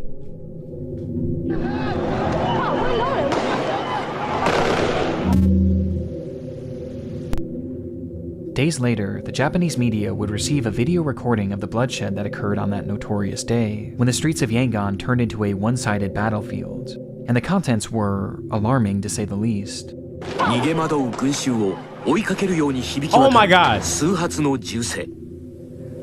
この時カメラは倒れ込む半ズボン姿の男性を捉えていた。 The footage shows a crowd of people desperately running for their lives, when in the corner of the frame you can see a man dressed in white, holding a camera as he falls to the ground. It was Kenji Nagai, and he hadn't tripped or even been shot at this point, but instead, he was seen being pushed by a soldier who now pointed his weapon at the man who was now lying helplessly on the ground, and fired a shot directly into his chest, leaving him there to die. Following this, a separate photographer on the scene managed to capture an image of Kenji moments after the attack, and in the photo, Nagai was still holding onto his camera, documenting the carnage around him, as he laid there bleeding to death, having taken a bullet directly into his heart. The revelation was shocking for a few reasons. Most obviously, it disproved the initial claims that Kenji Nagai had been shot by a stray bullet, as this was clearly and quite literally an execution, but it also showed the entire world these harrowing yet inspiring images of a fearless, passionate journalist who continued documenting the battle around him, even as the life left his body, with his corpse being shown minutes later still holding on to that camera. Which leaves us with one burning question. What happened to that camera? They shot it and destroyed it. Come on now. Kenji Nagai had quite literally given his life to capture the images on that device, and with the man being so close to the action, it was likely that whatever was on that camera was incredible, and perhaps even showed his execution up close, which could give more details about how exactly his passing came to be. R.I.P. Yet when his body was returned back to his family in Japan, that camera was nowhere to be found, despite it being in his hands when he passed. Had it been left behind? Was it destroyed in the carnage? Come on now. Well, it wouldn't take long for these two questions to be answered, as more footage of the event would soon emerge, again on Japanese television. The clip appeared to show one of the soldiers responsible for Kenji's death going in and physically prying the camera from the dead man's hand. And from that point on, it had never been seen again. And with that, one of the most unique lost media searches of all time was underway, And this wasn't an example of lost media that's better off staying lost either, as Kenji's own family was desperate to get this camera back in order to showcase his final images to the world. And so they put out various requests, pleas, and even started a petition begging the government of Myanmar to turn the camera over, assuming that they were the ones who held it in their possession. Though despite the immense public pressure throughout the years, nothing ever came of their pleas. In fact, not only did the Myanmar government refuse to give it up, but they continued to assert that Kenji's death was nothing more than an innocent accident. Dude, we saw it in 4K. And for many years it would remain this way. Until out of nowhere, a full decade and a half later... How? I will officially hand over the camera.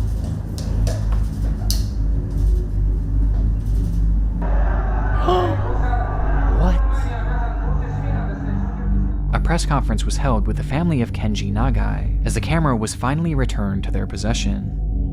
The story of how this camera got back to them is almost entirely a mystery. A group called the Democratic Voice of Burma was involved in some capacity, though they credited an unnamed individual as the catalyst behind its recovery, with many believing that this person had likely stolen the camera from the government and smuggled it out of Myanmar.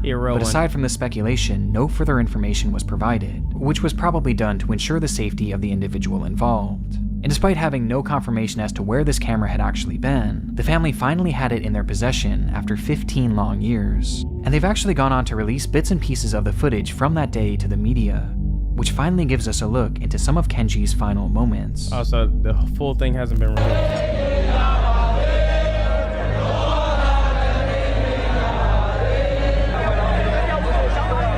Damn, that's crazy, bro.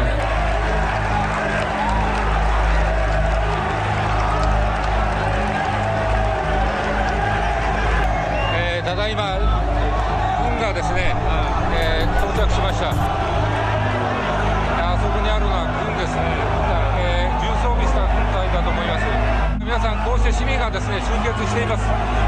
そうした中重装備した軍隊のトラックが到着しました。 Moments after pointing out the military that had moved in to quell the protest, Kenji was executed by one of those very soldiers. It's unclear how much more footage was actually on that camera, but for the time being, this is all that's been released to the public, and it's likely to remain that way forever. Yeah. Today, his family hopes that this footage will help highlight the fact that the problems in Myanmar are actually still very prevalent, with the civil unrest continuing to lead to the deaths of hundreds, even thousands of people per year. As for many of the citizens, the battle rages on. Though in a somewhat poetic fashion, the recovery of Kenji's camera actually brought the situation back into the news cycle, meaning that even after his death, Kenji Nagai continues to make a difference. Damn, that's crazy. They should drop a movie on homie's life, and then that's when they release the actual final footage as a jaw-dropping what the fuck. Holy shit. Und hier ist der Mann, der aus der Kente kam. Thomas Gottschalk. Wedding Das. Starring Will Smith. No, starring Tom Holland.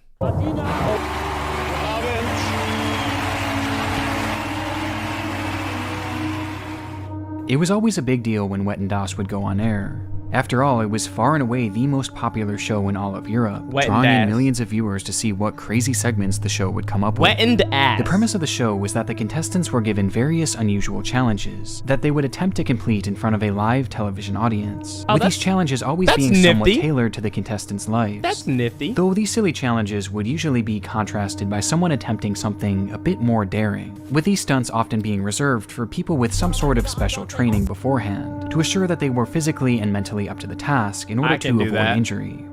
The show was very intriguing, with an air of fun and danger all rolled into one, as you never really knew what you were going to get when you tuned in, leading to their program pulling roughly 20 million. He got banned for that shit, bro. He got banned for like a week on YouTube, or is getting banned for like a week on YouTube for that shit. Viewers per episode at its peak, which was also helped by the A-list celebrities that often made appearances. What the hell? And on December 4th, Michael Jackson, Phil Collins.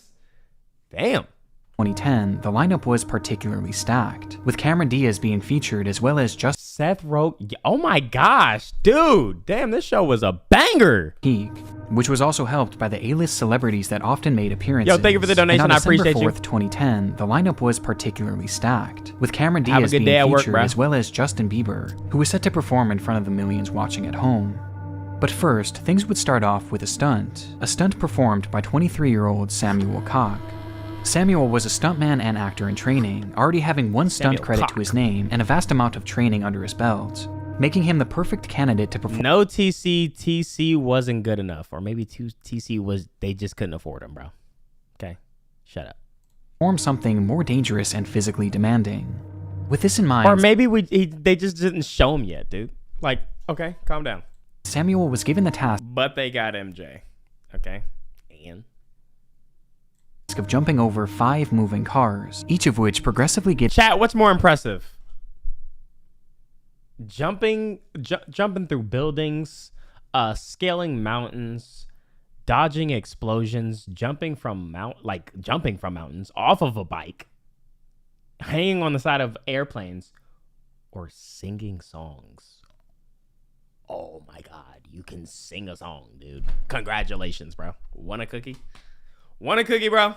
Getting longer and harder to clear, and in order to help make things a bit easier, he was given spring-loaded boots, or kangaroo shoes, which would allow him to jump higher. The stunt was right on the border of Samuel's capabilities, as during his practice runs he was just able to clear most of the vehicles, though not without falling multiple times, making it a true challenge, which was what the show was all about. Oh no. And at Samuel's request, his segment would open the show, with his mother watching from the stands, having a microphone attached That's his mother? were ready to capture her reaction. Oh no.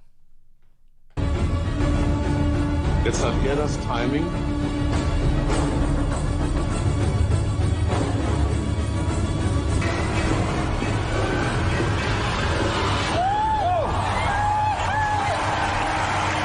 I was about to say, surely they wouldn't air this, right? The first jump goes off cleanly, making it obvious that Samuel could actually do this. Though when approaching the second car... Okay, never mind. Oh, fuck.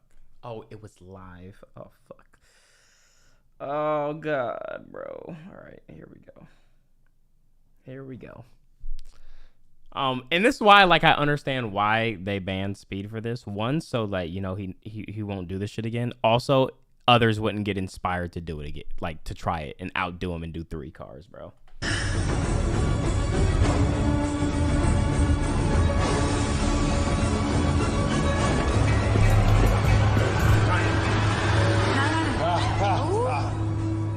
Samuel bails out, feeling as though something wasn't quite right with his approach. This meant that he would now have to execute the next 3 jumps without fail, or else he would lose the bet. And with the pressure mounting as the third car approached,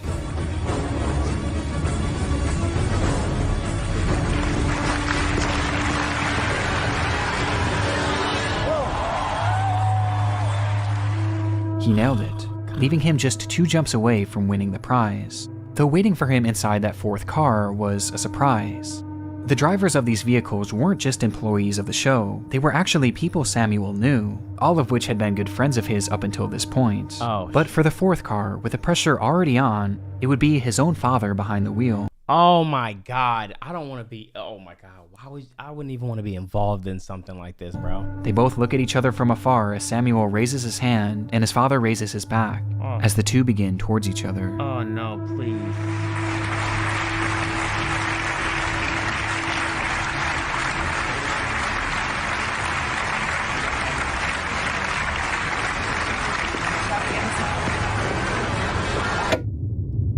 Oh shit. Samuel jumps, but immediately something is wrong. He's just a bit too low, causing the back of his head to make contact with the windshield. From the footage, it looks like just a graze, so insignificant that you might miss it. But in reality, it's believed that in this moment, Samuel hit his head in such a way that he was knocked unconscious, leaving him in the air with no way of sticking his landing. Oh fuck. And with that, he falls to the ground, unable to protect himself, landing directly onto his face. Oh shit. With his mother's microphone briefly capturing her initial reaction.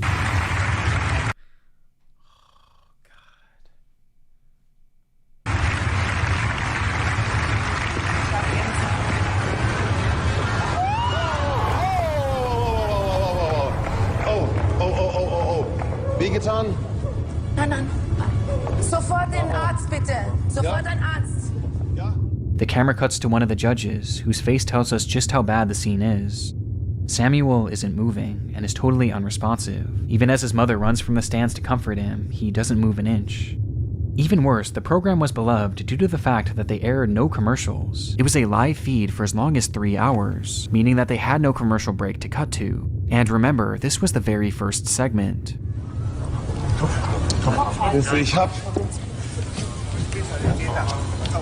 Instead, the cameras show the audience, all of whom were standing there stunned in complete silence, as paramedics rush in to help the man.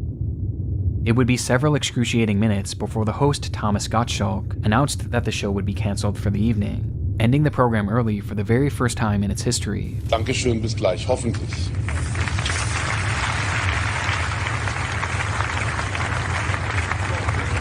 With the host being so shaken by what he had witnessed that he resigned immediately after the show. The good news was Samuel was alive, though he was in rough shape. Oh my god. 2 of his cervical vertebrae had been fractured and his spinal cord was badly damaged, which left him fully paralyzed from the neck down, turning him instantly into a quadriplegic. And what makes the situation that much more depressing was that, again, his father was the one driving, likely leaving him with unimaginable guilt, despite the fact that it clearly wasn't his fault. But despite this awful tragedy, Samuel's story is actually quite inspiring in the end, as he's gone on to become a successful actor, and even has a credit as an assistant director, taking what was quite possibly the worst hand he could have ever been dealt with, and going out there and achieving his dreams regardless. Though meanwhile, Wetten never really recovered from the incident, and would be cancelled just a few years later due to low ratings, with the most popular episode after the incident being one where Samuel himself actually made an appearance, where he forgave the show and claimed that what happened to him was not their fault. Though it seems the general public was not able to forget that horrific moment they had all witnessed on live TV. Oh man, bro. There's one magical, haunted evening each year when all the scary creatures come out to prowl through every neighborhood. Golly, bro. Yeah, that brings it up like people not realizing just how crazy it is what Speed did, which is why, like, I understand they had to make him an example, but I wouldn't say it's the show's fault. Like, it's not like the show made him do it. You came and presented the thing. So I feel like it just went wrong. Like, the shit just went wrong, bro. It just went wrong, bro. You know? It's Halloween night, 1992. People across... It's like if something happened to Speed, like, luckily it didn't, and hopefully he don't do that shit no more. You can't blame YouTube, you know? Yeah, YouTube allowed it to be streamed, but it's not like, you know, you can't blame the YouTube. The UK are just getting home. Yeah, let's set up a live show with a dangerous stunt. This is what happens when you put the money first, chat. And no, that's not good enough. We need higher ratings. Let's put the closest people to him in the car. I don't know. I hate stuff like this. So unnecessary. Now that part is crazy. I don't know whose idea it was. Because, I mean, if you're doing a crazy stunt, it's like, do you want family, like people you know that entrust to do it? Or would you want a professional to do it? I would think you would lean more towards the professional. So I don't know whose idea it was to have, like, family members do it. That's kind of crazy. Home and settling in for the night, with many deciding to turn on their televisions in search of some... Like, if it was like the production teams or or the show was like, hey, yo, what if we have, like, your family do it instead of professionals? Then okay, maybe I ain't gonna lie, you got to take the blame there, because that's kind of crazy. Spooky content to fit the mood, only to find a rather surprising option from an even more surprising source: the BBC. They were airing a new special called Ghost Watch, a daring mission that followed famed BBC presenter Michael Parkinson and a team of... Oh yeah, he was a stuntman too, though. Like, that's another thing. He was a stuntman, so, you know. Reporters, as they... what is this?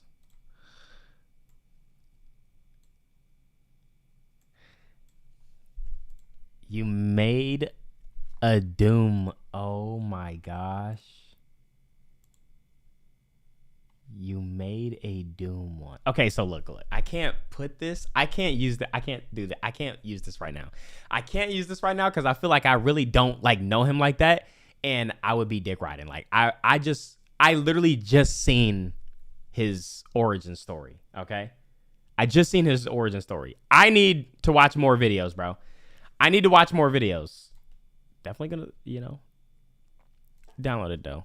But I need to watch more videos on him and stuff like that to see if I like yeah, he looked cool, but like, is he cool though? Like, I seen some cool shit, but I need to see more.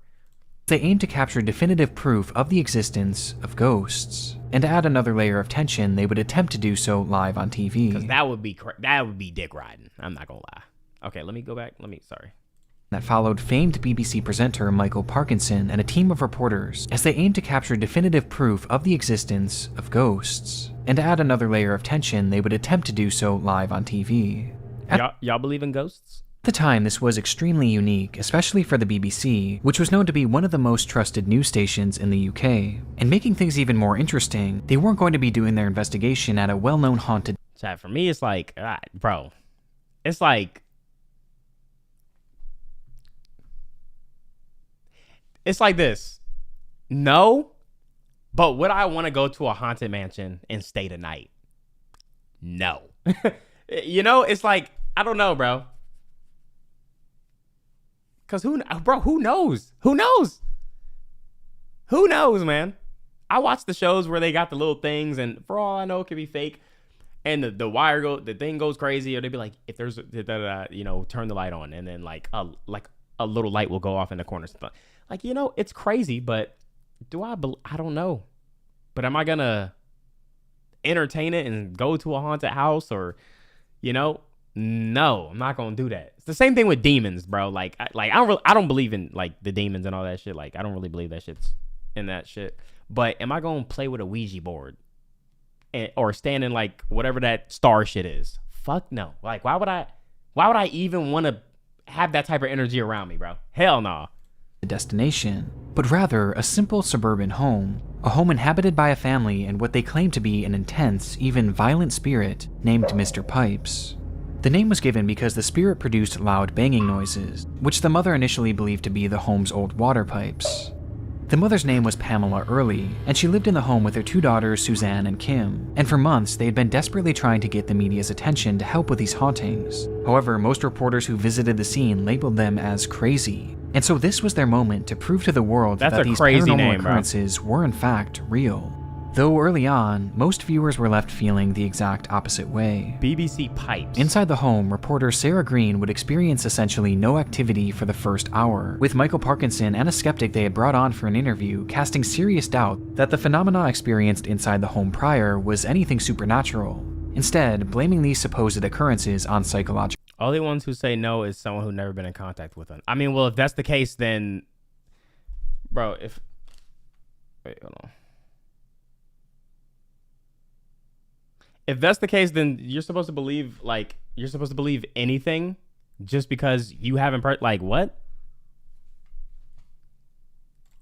Issues. And things only got worse from here, as upon hearing Mr. Pipe's infamous banging noises, I don't get that Sarah logic. Actually caught Suzanne making the sounds herself by hitting a hammer against the wall, essentially disproving the entire story of the house. Quite extraordinary. We set out to catch a ghost. It's sort of like aliens, though, or aliens in like other life, though. And sadly, very sadly, what we witnessed was a remarkable... Like me personally, I believe that there's got to be more than just us on this planet. There's got to be like some shit going on all the way down, in a whole different universe or a whole different galaxy. There's just gotta be, something, bro. There isn't, not gonna lie. This whole galaxy, and like, what makes you believe that you're the most special one, that only you can exist, bro? Believe in only God. And that's where the conversation ends, bro. Here we go. That's why it's like, I can't have these conversations with some types of people, because people are closed-minded, and then they stop. They stop at this thing, and it's just like, all right, well, I'm just not having the conversation, bro. We'll move on. Let's watch the video. Exposure of a hoax. Let's not be too hasty. That's kind of the issue. That's kind of the issue with it. But anyway, it was whatever. a rough showing. However, by the show's final hour, things began to take an unexpected turn. Suzanne, are you okay? It's all right, love. Oh, don't get upset, love. Your mum's here. Oh, dear God. Suddenly, the show cuts to Suzanne, who is lying unresponsive in her bedroom, completely covered in scratches. I feel like stuff like this is set the up. broadcast into utter chaos. I feel like stuff like this is set up, bro. We will stay with you. Where are we going? Just outside. Where are we going? Come on. As they rush to help her, loud banging noises emanate from all across the home, despite the fact that everyone was now accounted for. It was horrifying, and made even more so as the camera shows Suzanne hiding behind a couch. Susie. Yes. See, I'm not like easily convinced. Like some people see this and it's just those certain type of people that believe shit like this. But bro, like let's be adults. Like, come on now. And I feel like that's when it gets to the point where people don't let people people don't allow these individuals to take credit for shit that they do. They blame it on something else and allow that as a scapegoat to where they don't have to get the forms of punishment that they should be getting. It's insane to me, bro. Like, someone goes and kills 3 people. That wasn't me, bro. The devil had a hold of me, bro. You got to understand. The devil had a hold of me. All right, bro. Stop it. You're right, bro. He's innocent. He's innocent, bro. Let him go. Stop it, Susie. Where she begins to speak in a low, unrecognizable voice, almost as if she was possessed. Now, in case you haven't caught on yet, Ghostwatch is a work of fiction. The entire show... Ooh, chat. Wait, this could be cool, though.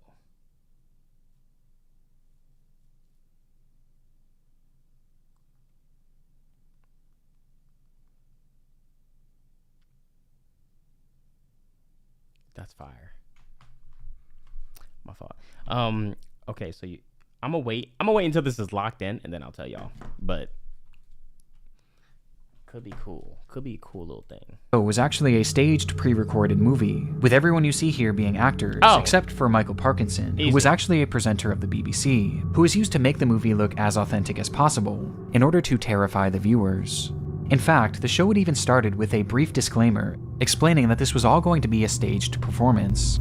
Now, on BBC One, Screen One presents an unusual and sometimes disturbing film marking Halloween. Using the modern idiom of the outside broadcast, Michael Parkinson, Sarah Green, Mike Smith, and Craig Charles star in Ghostwatch. But the problem was, most people didn't see this. And with the movie aiming to look as authentic as possible, many just took it at face value and truly believed that they were watching an actual real-life possession unfolding before their eyes. And the program wasn't over either. I won't spoil too much of the film, but from this point on, everything is chaotic and extremely tense, leading to the revelation being made that through this program, they had essentially just performed one massive seance, which left each of the 11 million viewers watching at home supposedly susceptible to demonic possession, with the program ending with Michael Parkinson himself becoming possessed. When you assure me that my wife is safe, we have got an emergency generator, whether or not we should bring it in. That's good marketing, bro. Auto keeps working. Round and round the garden, like a teddy bear. After which the camera shuts off and Ghostwatch comes to an end. The program immediately caused widespread panic, with the network receiving over 30,000 phone calls that night, most of which coming from horrified viewers. Even Parkinson's own mother phoned the show in hysterics as she genuinely believed her son had been possessed and potentially even killed. The stories from that night are incredible, with one woman calling the show and demanding compensation for a new pair of trousers, as her husband had quite literally defecated himself out of fear, as well as 2 boys who presented to their doctors with symptoms of PTSD. Chad, there was a movie that just came out. I think it was like, was it? No, not where the show had the girl came up there or some shit. Late Night with the Devil. That movie was cool. And then like it was weird though towards the end. But it was cool though. It was complete and utter madness, but of all the reactions to Ghostwatch, one individual took it the hardest. Among the 11 million viewers watching was an 18-year-old named Martin Denham, who was tuning in from his family's living room with his parents and younger sister. As the show progressed, Michael began acting strangely, curling up into a ball and becoming unresponsive. All the while, his eyes stayed locked on the screen, watching these horrific events unfold, with his family describing it as if he had been hypnotized. Bro. Now, Martin did suffer from a learning disability, which apparently affected his behavior at times, but this was something entirely new. Starting that night, he was overcome with intense paranoia, as he began hearing noises around the house, which his parents recognized as the water pipes. This explanation only increased Martin's fear, however, as this was the exact excuse the mother had used on Ghostwatch to initially explain the paranormal phenomena. Yeah, I'm not gonna lie though. If I'm a kid, I mean, 18 is like, I mean, I guess 18 you still are easily influenced. If I'm watching something late at night and that shit creepy and I hear a noise and then my mom is telling me the same thing that I just seen from the movie, like that's kind of creepy, bro. I'm not gonna lie, that's kind of creepy. But to be on the ground shivering, like, I'm not, you're like, bro, come on, dude. Get a hold of yourself. But at the same time, he is mentally challenged. And so each time he heard these deep thudding noises, he believed they were coming from Mr. Pipes, with a spirit infiltrating his home thanks to that cursed show that he still believed to be real. Over the next few days, Martin refused to spend any time in the dark, and even asked to switch bedrooms as he believed Mr. Pipes was hiding in his walls. But nothing could alleviate his panic. It was all just too much. 5 days after Ghostwatch aired, Martin Denham would end his own life, leaving behind a note that read, "Please don't worry, if there is ghosts, I will now be one, and I will always be with you as one." Oh yeah, nah. That's a movie. Ghostwatch was right created there to provide a viewing experience that was as realistic as possible, and unfortunately in this case, it succeeded a little too well, thus causing the show to be banned from broadcast in the UK, where it has never aired since. Bro, I'm not gonna lie, like, I feel like when shows like this get blamed, that's kind of insane. It's like when people try to blame GTA for people wanting to go out and kill people. And then now they're going to ban GTA. Though today, you can still find the full movie across various streaming services. Oh, never mind. Where despite the terrible, unfortunate Well, they still got banned, though. Tragedy that entailed, it's still renowned as an integral part of horror history, while simultaneously being remembered as one of the darkest moments in television history. Every platform has influence. Yeah, and if you're dumb enough to be influenced by things, then you're just natural selection. I'm not going to lie. I'm not gonna lie, bro. Like, RIP to this dude, but if you're playing GTA, though, and you're running over people in GTA and you think, oh my God, this, like, I just got away from 3 stars. Like, this has influenced me to think I can do this in real life. You're fucking this stupid, might be bro. arguably the greatest choreographed dance number for any movie, plus this is how you bag a bitch. You're stupid, and there's no subtle way to talk about it, okay? Like, stop blaming other things. Stop blaming other things for your stupid decisions, bro. Like, it's like... Even like Andrew Tate and all of them, bro. The shit that they're saying. Not sure if you like horror, but there is this fan film that feels like a real TV show. The shit that they're saying, it's like, yo, if you go out and tell a girl I'm an alpha male and I need you to respect me and I need you to do the things that I say or I'm going to leave like a lame version of the War of Worlds. Yo, you're an idiot. I'm sorry. Yeah, the story the TC movie was based off. Originally a radio story in 1938 by Orson Welles, presented like a radio news broadcast. People who missed the intro thought we were being invaded. Context is everything, bro. It's like the people who just see headlines and just go with it. Because, well, that's what the headline said. Dude, did you maybe look and scroll and read everything? Or did you just see the one part and took it as fact? And I feel like less and less people do that, especially with this era of clips, bro. It's easy to just watch a clip and form your whole opinion there. Watch a clip, read a few comments of people who also just watched the clip and didn't do any other research and see that they got the most likes and made their opinion, and their opinion goes with yours and like, wow, okay, so this really did happen. Wow, this guy's a weirdo. We're ruined. We're doomed. What is this? What am I clicking? What is...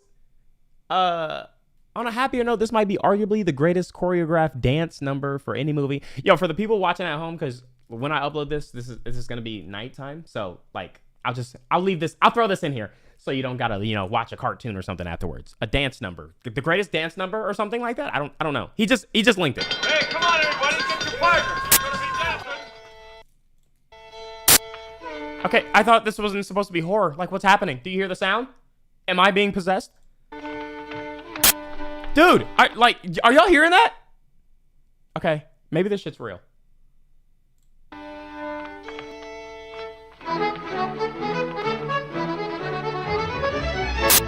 I can't watch this. No, I need something more happier. This is creepy, okay? Guys, this is creepy. It's influencing me to... Never mind. I'm gonna ignore it. You know what I can't ignore? The amount of white people. Where are all the black people? Oh, there. I see them in the trees. Hanging. Wow, this is crazy. Where's the happiness? Okay, sorry, those were all jokes. I'm gonna actually lock in now.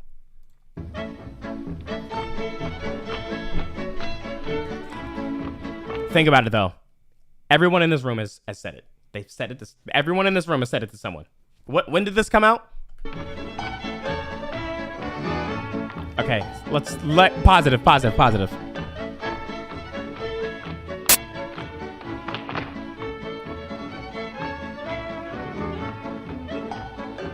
Isn't this great? Not in sight. On my hands, hold on my hands, hold on my hands. Take that, and hang 'em on high. Take that, and hang 'em on side. Take that, and hang 'em on high. Take that, and pride. Thank you.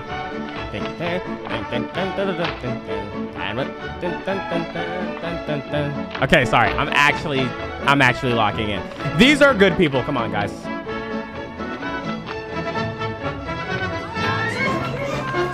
Yo. Imagine it is real, and while everyone gets away, you get bodied, causes you in library getting more info on the matter. JK. You said that this is the greatest choreographed dance number for any movie, and I'm not gonna lie, that Matilda shit that we saw is already beating this. So they need to pick it up. Like, the music is hitting, but like, okay, they hit it better in Toy Story 2. It's giving Woody's Roundup. Come on and save the day. ImDontai, check out this wholesome short to get our moods up. Hold on, I want to see if they really pick it up. I could have sworn I did this in Kingdom Hearts 3. There was literally a scene like this in Kingdom Hearts 3.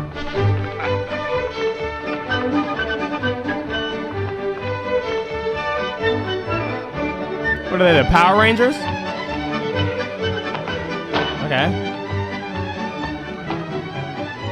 Okay.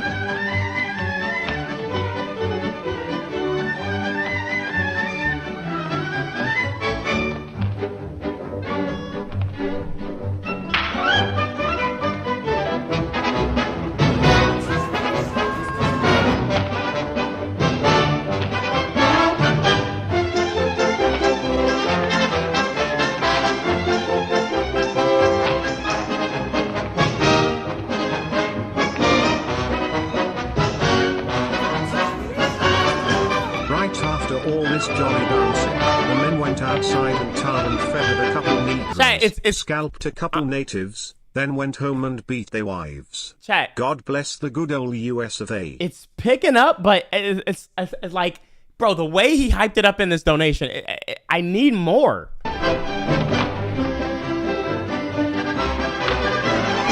Okay.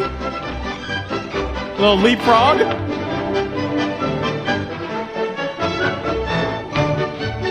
Okay. Okay, I didn't hear it wrong, right? Did this say it is the greatest choreography ever? It's a bunch of white people mewing and doing the same square dance I did in 4th grade, bruh. Hold on.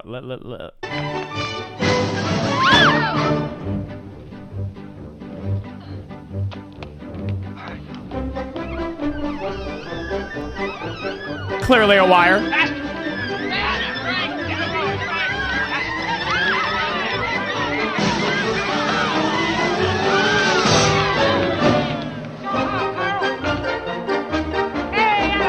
Yo, chat, does somebody got something to rival this? Link it. Think of the best. It's got to be the best, like, choreographed dance, like link it. There's got to, because I'm sorry, Mr. I didn't see your name. It's not giving. It's been 3 minutes and 40 seconds, and the most thing I've seen is a backflip and a leapfrog, maybe. A backflip and a leapfrog, maybe.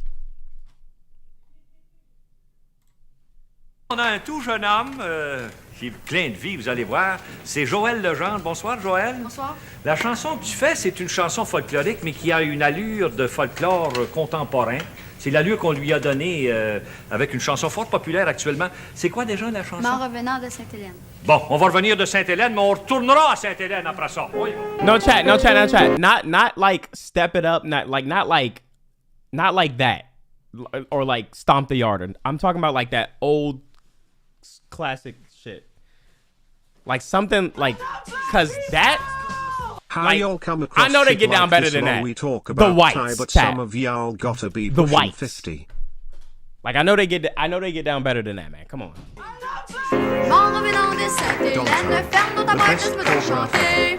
Huh?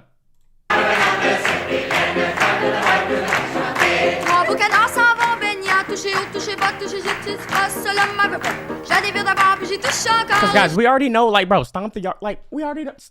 All them niggas can dance. But I want to see, like, I want to be like, okay, you know, with the old, you know, the older stuff or whatever. Or not even older, but like not hip hop based. This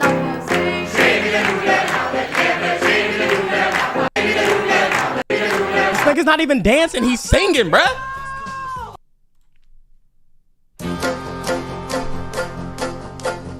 Now, a woman who kisses on the very first date is usually a hussy, and a woman. Now, okay, look, I'm not gonna knock you. I'm not even gonna knock you because this is a classic. This is a classic. But no, this doesn't count, bruh. If this is a good one, this doesn't count, bro. Okay, let's see.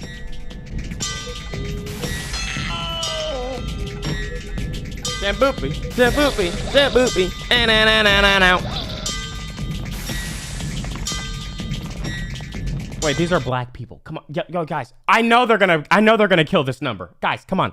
Surprise me here. Surprise me here, man. Okay, this is another good one. All right, this is another good one. I have seen this one. This is the latest. It's called The Droop. She ate that shit, bro. She bodied that shit. Come on, now you try it. Me? I think Miss Trivia's a swinger. Swinger? You don't want her to think you're square, do you? Oh. Then if you learn how to dance well, she'll think you're boss. Boss? Neat. Groovy. Come on, try it. Loosen up a little, let yourself go. Not too old, but what about this? Oh boy, I'm lucky, I'll say I'm lucky. This is my lucky day. She was hitting that shit though. Dontai. The best choreograph ever. Yeah, like choreograph, like chore.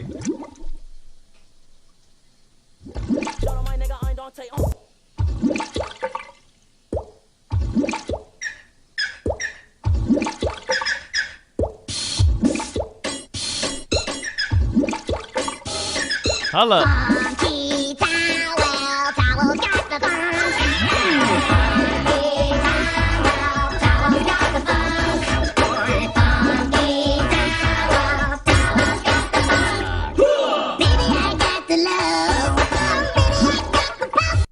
Okay, I think we're losing track of what we were supposed to do. Yeah, we've completely lost. We've lost. Dontai. Isn't nothing topping this.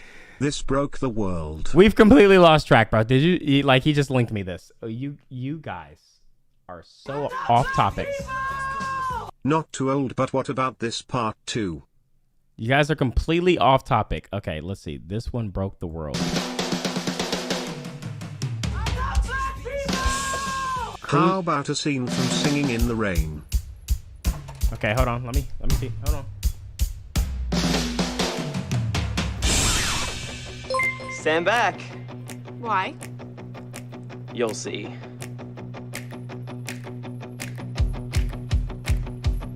You better run, run, run.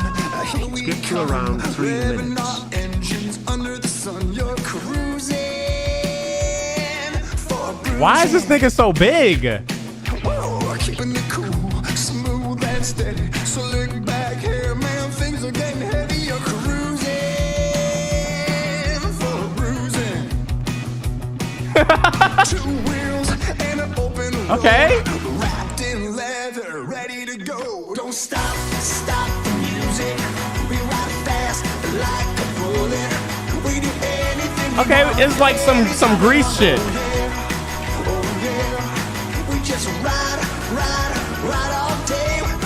See, now this is choreographed. Bubblegum, cherry pop, go to the hop. Hanging with my brother cause his friends are so hot while they're cruising. This is pretty good. Alright. I went to the drive-in, what did I see? 100 little Betty's all Is this a Disney movie? Like, what is this? Okay, that explains a lot then. I got these 2 wheels and an open road. Just pop that clutch, I'm ready to go. Come on! Stop the music. We run fast like a bullet. We do anything we want, anytime we want. Oh yeah, oh yeah. We just ride, ride, ride all day. We're not gonna live any other way. Oh no, we're not gonna live any other way. Goes 1, 2, 3. Who's but riding with me? I got a gang full of bruises all cruising with me. And we're tearing up, we're tearing up, we're tearing up. But have you ever seen La La Land? Okay, they cooking. I have not seen La La Land actually.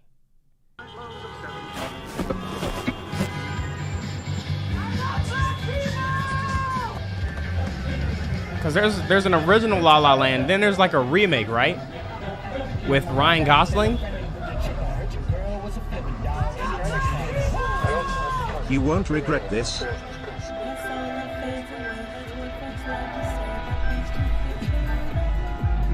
I'm assuming this is the new one.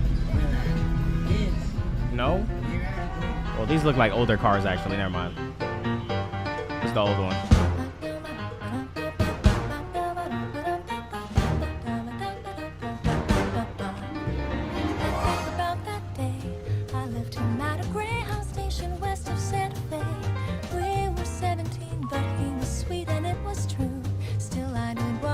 Wait, this is the old one? What year did this come out?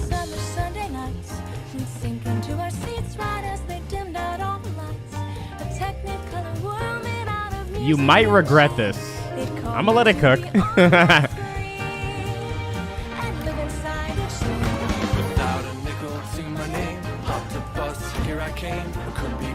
Just insane. We'll have to see. Meet me in that sleepy town. I'll sit one day, the lights are down. You'll see my face and think how he used to know me. Behind these rails, I'm reaching for the heights and chasing all the lights that shine. When they let you down, another day again. All right, so definitely she's dressed like Shaggy from Scooby-Doo. So definitely not West Side Story goated. like my thing, you know? Which is probably why I never watched it. I can appreciate a good choreographed dance routine number, whatever. I'm just saying, I see why I didn't watch this movie.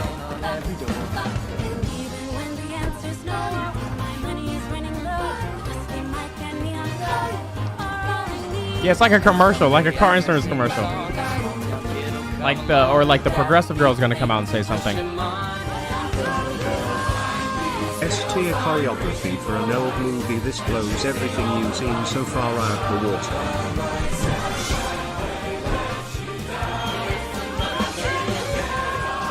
How about a scene from Singing in the Rain? Now that's a classic, right? I'm singing in the rain. It's 1:30 already. Never actually seen like I've seen the references in so many movies, but never actually seen It's it. 1:30 already. It's morning. Yes, and what a lovely morning. Good morning. Good morning. We've talked the whole night through. Nah dog, if I'm sitting in traffic and this shit pops off, I'm running over Zuri, Sanjit, Sarah, Philip, and Mercedes. What the fuck y'all think this is? Nigga, I got to get home. When the band began to play, the stars Okay. were shining bright. Now the milkman's on his way. It's too late to say goodnight. So good morning. Good morning. Sunbeams will soon smile through. Good morning. Good morning to you And you and you and you. Good morning. Good morning. We've gabbed the whole night through. Good morning. Good morning to you. Nothing could be grander than to be in Louisiana In the morning. In the morning. It's This had Tom Cruise Stay up pants late. drenched. Good morning. Good morning to you. Might be just as zippy if we was in Mississippi. When we left the movie show, the future was See, I like stuff like this. It's like I admire not your too much content, bro. going on. Just wanted to some advice. The camera When did panning you with them and realize all that. streaming on Twitch was better than just editing reactions then uploading on YouTube. I have a reaction channel as well. What the? What? The fuck? BF, are these niggas not dancing for real? Put on some real jigulation. When did you realize streaming on Twitch was better than just editing reactions? Okay, so I realized it was better, I ain't gonna lie, after my first stream, bro. Like, after my first stream, and I realized how fun it was to talk with people live while watching something or while listening to music. It got more fun, and I realized I could do more bits without it being awkward, because it's like, I would do bits before when I was just reacting by myself, but, it just seems more natural whenever I'm on stream because I know, you guys are actually there watching it live. If I do that without streaming, I look like a schizophrenic weirdo. But then again, I'm pretty sure I still look like a schizophrenic weirdo on stream. But it's different because I know you guys are like literally watching in the moment. on and I don't want to say goodnight. Don't say good morning. Good morning. Rainbows are shining through. Good morning. Good morning. Bonjour. Bonjour. Buenos dias. Gutes dias. Buongiorno. Buongiorno. Good morning. Gutes morgen. Good morning to you. I feel like it was always tap dancing too. They would hit that shit. When it comes to choreographed dance numbers in movies, how can you not mention Dick Van Dyke?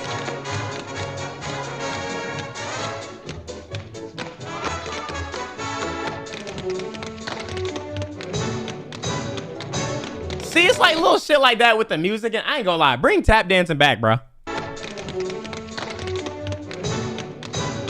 Yo, she's fucking eating. She's skating right now. Holy shit.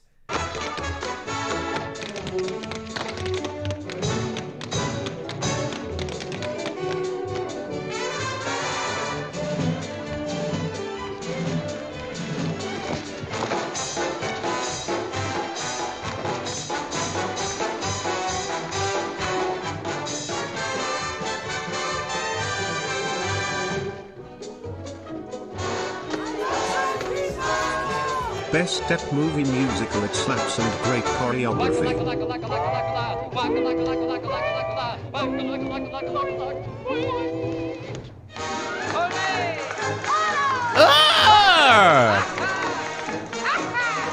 Who are you feeling like?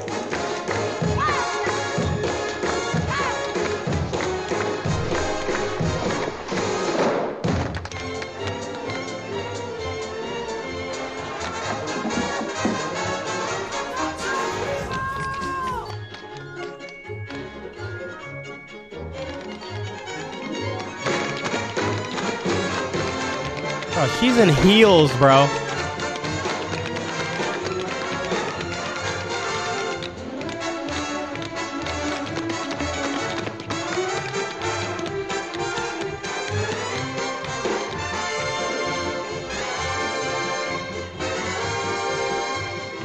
classic.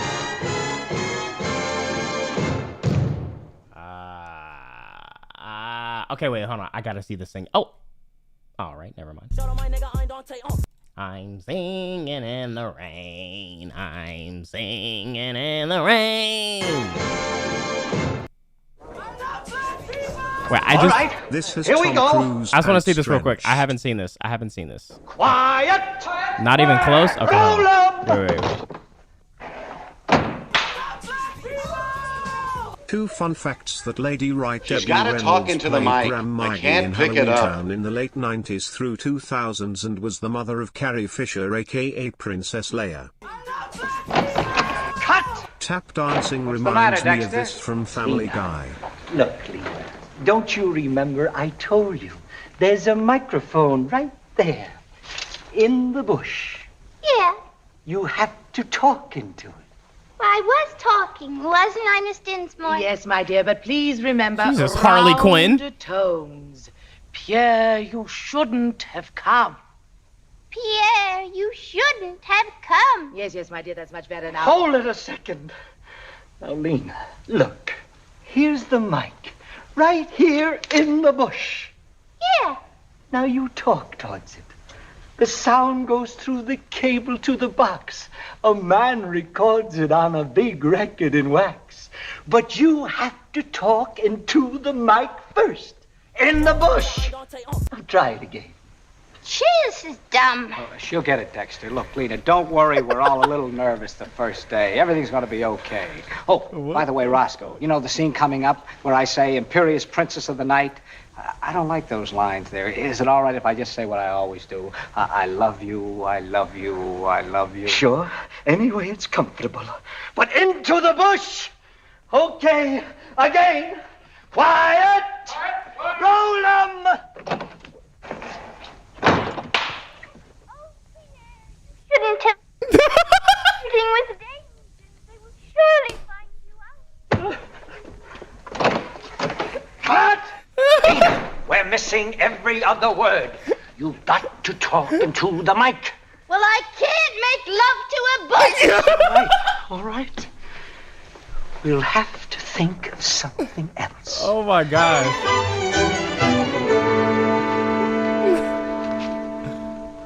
What are you doing? You're being wired for sound, dearie. What? Now, Miss Lamont, watch out for those dentalized D's and T's and those flat A's. Everybody's picking on me. Okay, Lena. Now look at this flower, see? The mic is in there. That's it. Now the sound will run from it, through this wire, onto the record. It'll catch whatever you say. Now let's hear how it sounds, Lena. Okay, quiet! Roll up! Yeah, you shouldn't have come. Stay. Sure. What's that noise? The mic's picking up her heartbeat. Swell.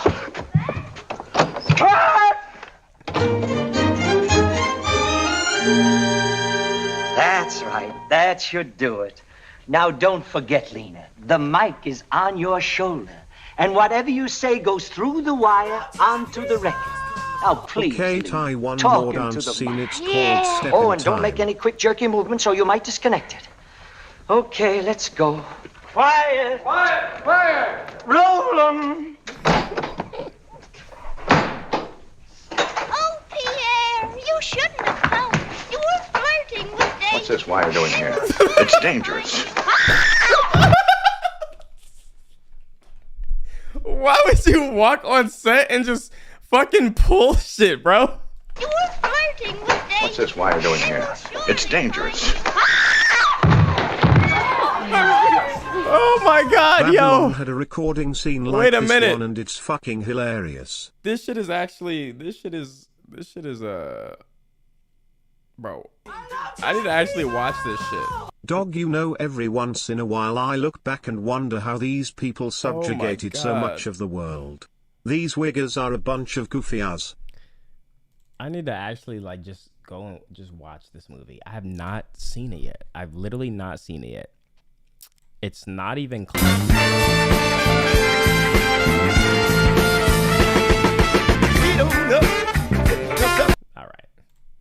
All right, chat. Here, you guys. Let's scare the kitties on this beautiful Friday night, man. Last photos with disturbing backstories. How scared are you already right now? Oh my gosh.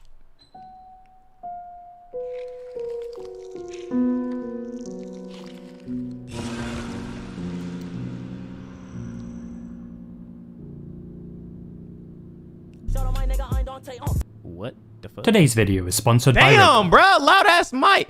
Wait, Raycon? That's crazy.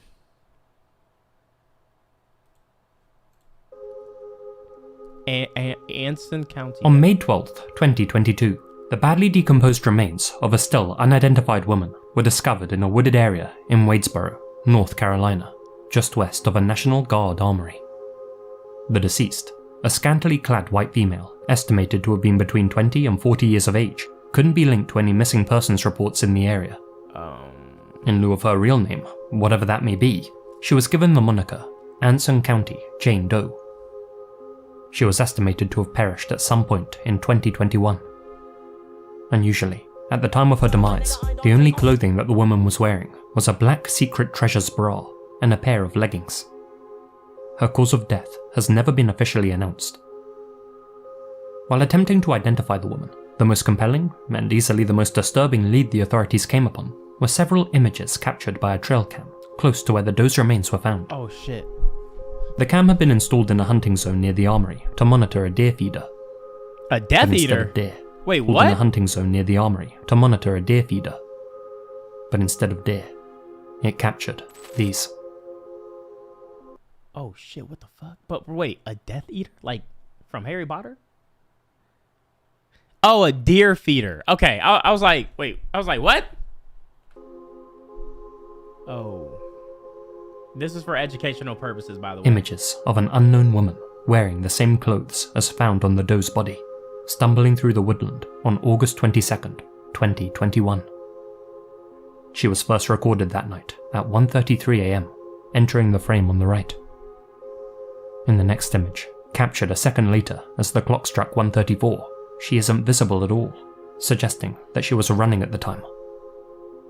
She later appeared again at 4:30 and 4:31 AM, this time hobbling in the opposite direction and using a large stick to support herself. This woman is strongly believed to be the Anson County Jane Doe, and though they didn't know why this lone female was wandering through the dense forest in the middle of the night, detectives now at least had a face to work with. Forensic investigators analysed the images, but weren't able to draw many conclusions.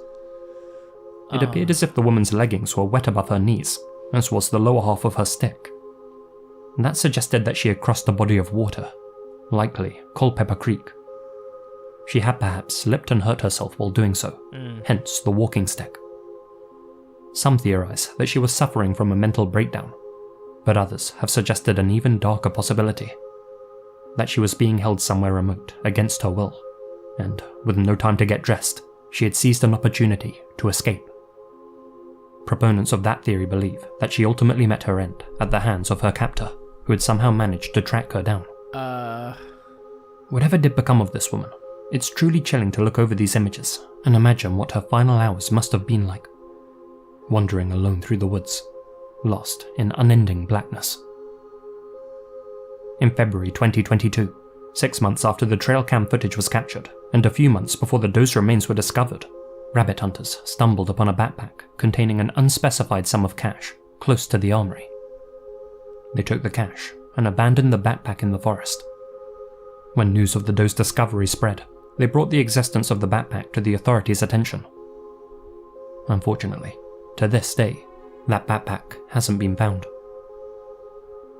Despite providing relatively clear images of the doe's face, the trail cam footage didn't result in any new leads.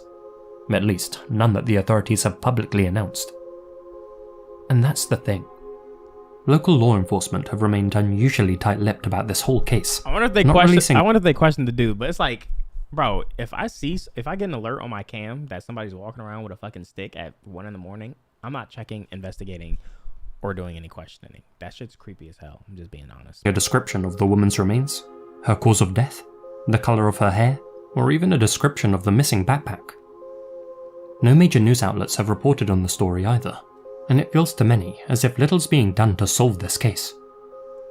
As one anonymous local resident put it, You gotta think, bro. You gotta think about it. You know how many videos I've seen of like a girl at a door saying she needs help? The guy opens the door and then 3 niggas come out of nowhere and just bum rush the door. I sure hope I never go missing in Anson County.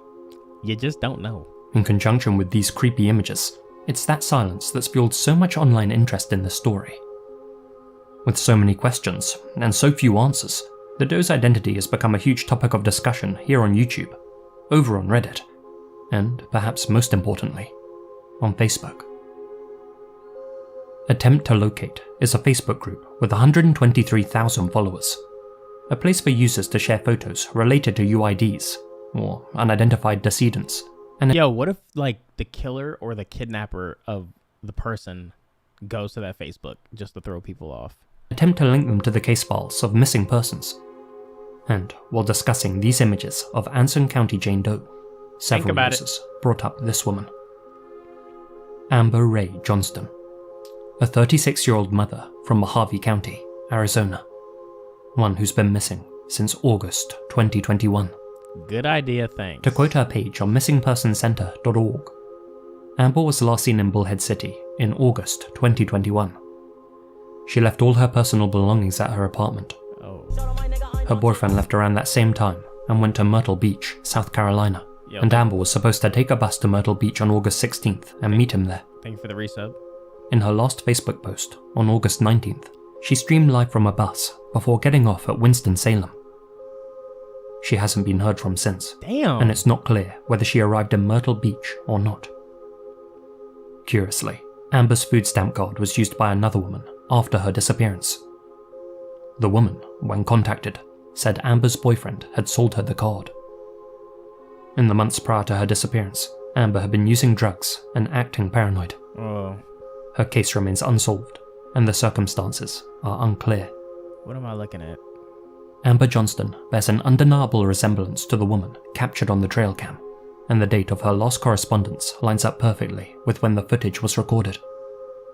This lead has since been brought to the authorities' attention, and it's yet to be confirmed whether Amber truly is the doe or not. Thank you for the prime, bro. Given just how much attention this case has received as of late though, I'd wager that the local authorities will dedicate more resources to identifying her, and that she'll be given her name back in the near future. Until then, Anson County Jane remains one of the USA's 14,000 unidentified decedents. I'll be sure to keep you all posted about any breakthroughs on my social media accounts. That's a creepy, like, picture. I'm not even gonna try that. Oh, it's a little boy. This is the last known photo of Snahanshu Sharma, a smart and cheerful 8-year-old boy from Hooghly, West Bengal. As reported by India Today, the boy met his end on February 16th, 2024, when he accidentally witnessed his mother, Shanta Sharma, in a, quote, compromising position with her secret lesbian partner, Ifat Parveen. What? Snahanshu became distraught when he saw his mother betraying his father. Little did he realize that his father, Pankaj, already knew about his wife's secret love affair, which had been going on since before they got married. What? But he had chosen to keep silent about it. Shanta tried to persuade her son to keep quiet too, but even after talking things over with him, she and Ishrat feared that he might reveal their secret to someone. Although lesbian relationships are legal in India, in certain areas they're considered extremely taboo and socially unacceptable. Terrified of a social backlash that could ruin their lives, both Shanta and Ifat did the unthinkable. Together, they pinned Snahanshu down, stabbed him several times with a vegetable knife so forcefully that the blade bent, and struck him in the head with an iron rod and a stone idol. What? They did all this while the boy's father, Pankaj, was at work, and when the only witness at the home was the family dog, Shadow. However, when Snahanshu's cousin came over and discovered the boy's lifeless body inside the home, investigators were quickly summoned and were able to identify his killers. Shanta and Nifat's mobile data placed them inside the house with Snahanshu at the time his life came to an end, as did surveillance footage captured by a neighbor. Forensic experts also found traces of Snahanshu's vital fluid on both of their clothes and on the stone idol inside the family home. God. They were arrested 4 days after the slaying, At which point, Shanta confessed to taking her son's life out of fear of social embarrassment and ostracization. Yeah, because this is going to make it better, bro. Oh my God. Did you hear she killed her child?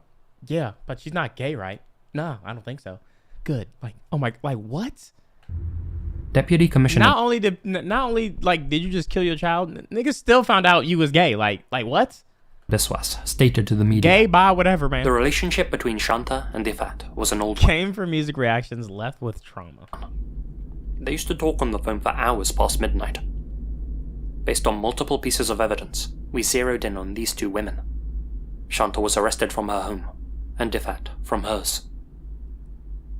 Damn. Both women are currently being held in police custody, awaiting their trial. The father just lost Snahanshu's father is calling for his wife and her partner to be hanged.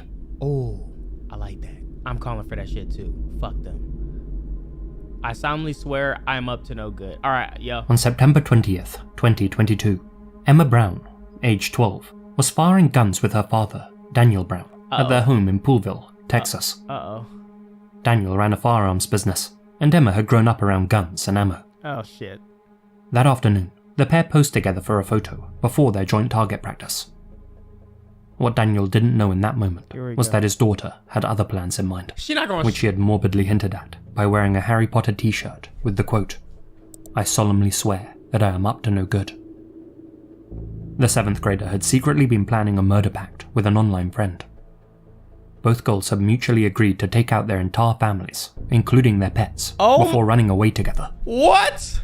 According to chat logs, Emma planned to steal her parents' car, pick up her accomplice, and drive 230 miles to Georgia. What did this nigga do to make you that mad? After this image was taken, Emma intentionally fired a shot into her father's abdomen. After incapacitating her father, Emma took off down the driveway and walked about 100 yards down the road. What the fuck the cat do? But for whatever reason, she aborted her plan. I'll be honest, I don't like cats though. Instead of making her way to Georgia, fired a single shot into her own head. Officers later arrived at the scene and found Emma lying in the dirt road. She passed away 2 days later in a local hospital. Oh shit. Her father, Daniel, survived his injuries. Oh shit. Emma's partner in crime, who also happened to be a 7th grader, was picked up by the authorities at her home in Lufkin and was charged with conspiracy to commit murder. Thankfully, she had either backed out of their mutual pact or never intended to go through with the plan in the first place, as her family were unharmed. She was fully prosecuted and sentenced in March 2023. Neither her name nor her sentence have been revealed to the public due to her age, and it's unclear how she and Emma had met, or why they both intended to eliminate their families and run off together. What the fuck, bro? 7th grade, bro? 7th grade. Icon Park's Orlando Freefall was touted by its operators as the tallest freestanding drop tower in the world. The attraction lifted riders in a gondola 430 feet above the ground, before inclining the seats forward 30 degrees and plunging them into a freefall, breaking 100 feet above the ground.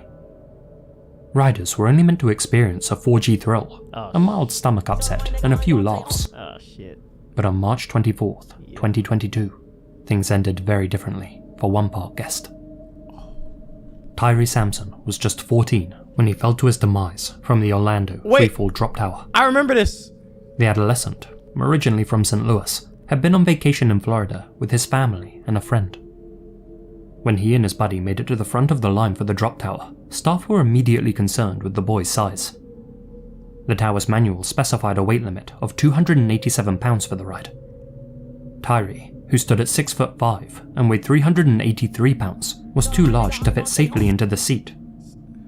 As such, the harness sensor in Tyree's seat had to be manually adjusted, loosened, and then tightened again, creating a larger gap than normal between his harness and the seat. Just not let him know. The young attendant assisting Tyree had only been working at the park for 3 days, was still technically a trainee, and believed that because the adjustment had made the indicator light turn green, that it was safe to proceed with the ride.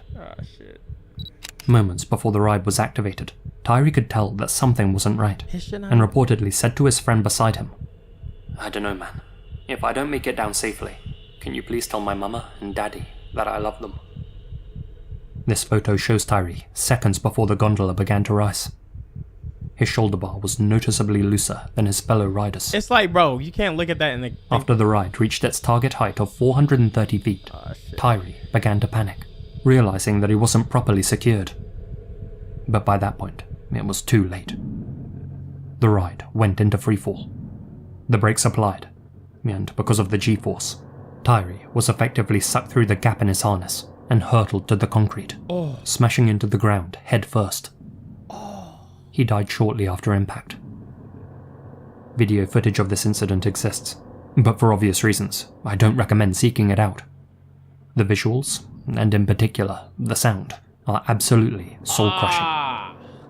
Even worse, when viewing it, it's apparent that nobody immediately helped the boy, and park employees can be heard trying to pass the blame. A lawsuit filed by Tyree's family claimed that there were no visible weight limits or scales at the ride location. After learning the details of what happened, I can't help but wonder. It's like you should still see that something's wrong though, and stop that fucking ride, bro. This is, oh my god, that shit's like looking at that picture. Somebody should have been like, no, like we can't allow this.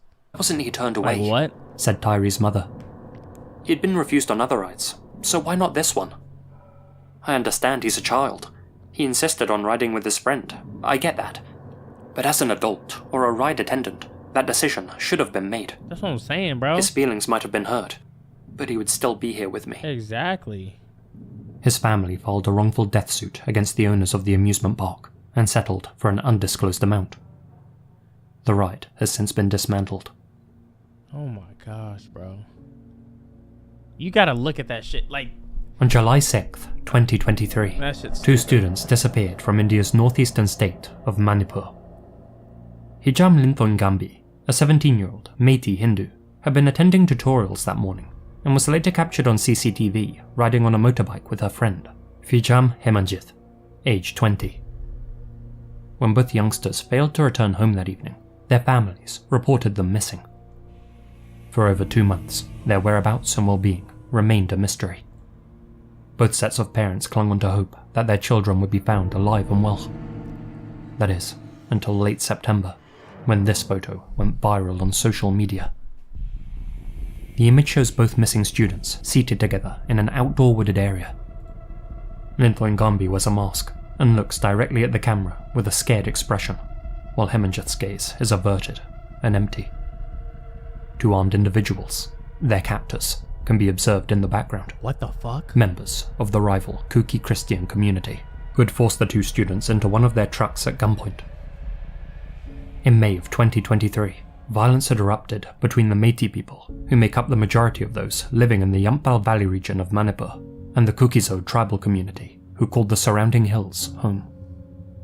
The Kuki people have long complained about feeling marginalized and persecuted by the Meiteis, who hold more sway with the state government, and tensions came to a boiling point when the Meiteis demanded official tribal status, which would allow them to buy land and settle in predominantly Kuki areas.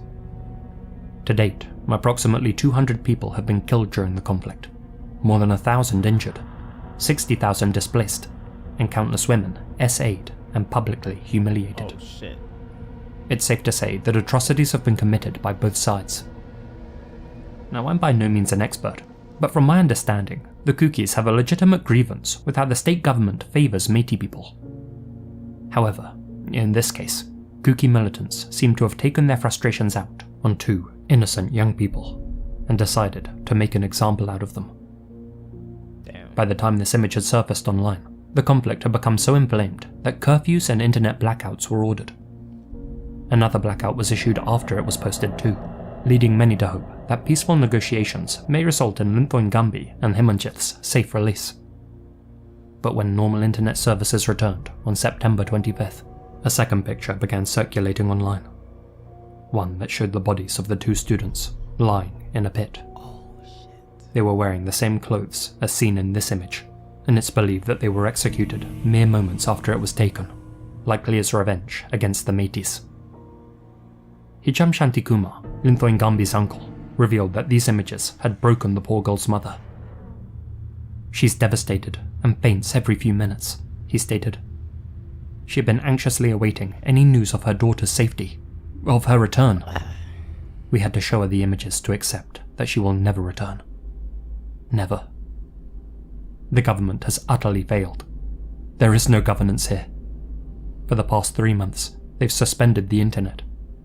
Without internet, we'd have never learned about their deaths. During a protest held in Yamphal, thousands of students rallied to demand justice for Limthoi Ngumbi and Hemanjith.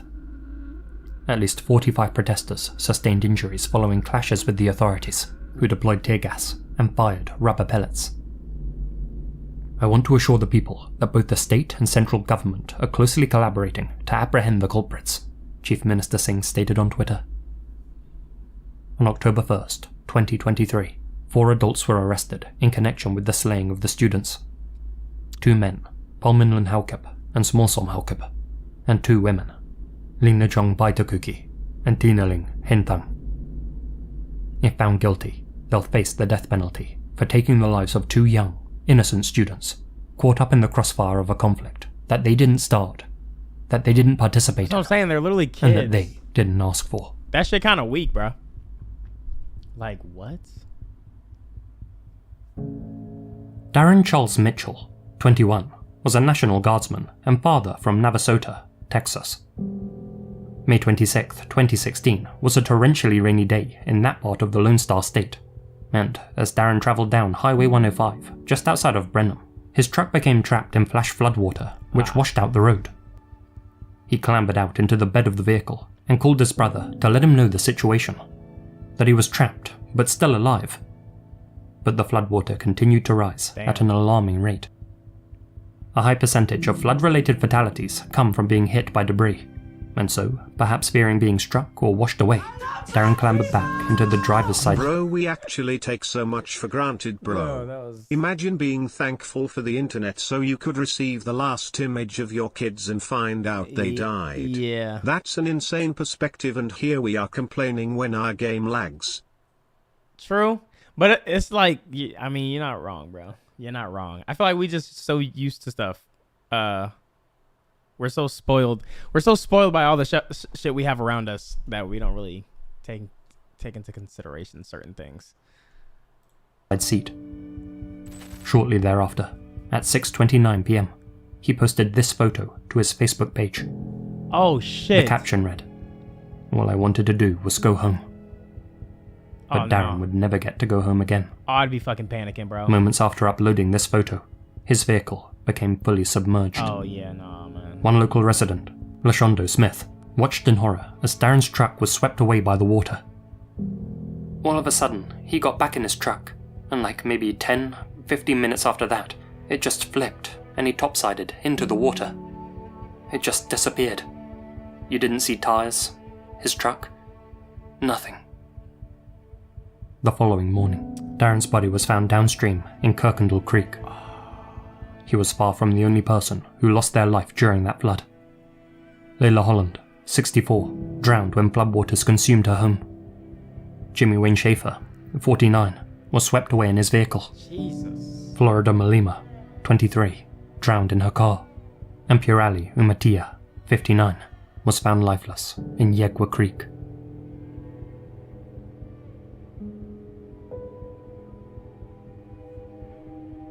Is this? Oh, this is the last one.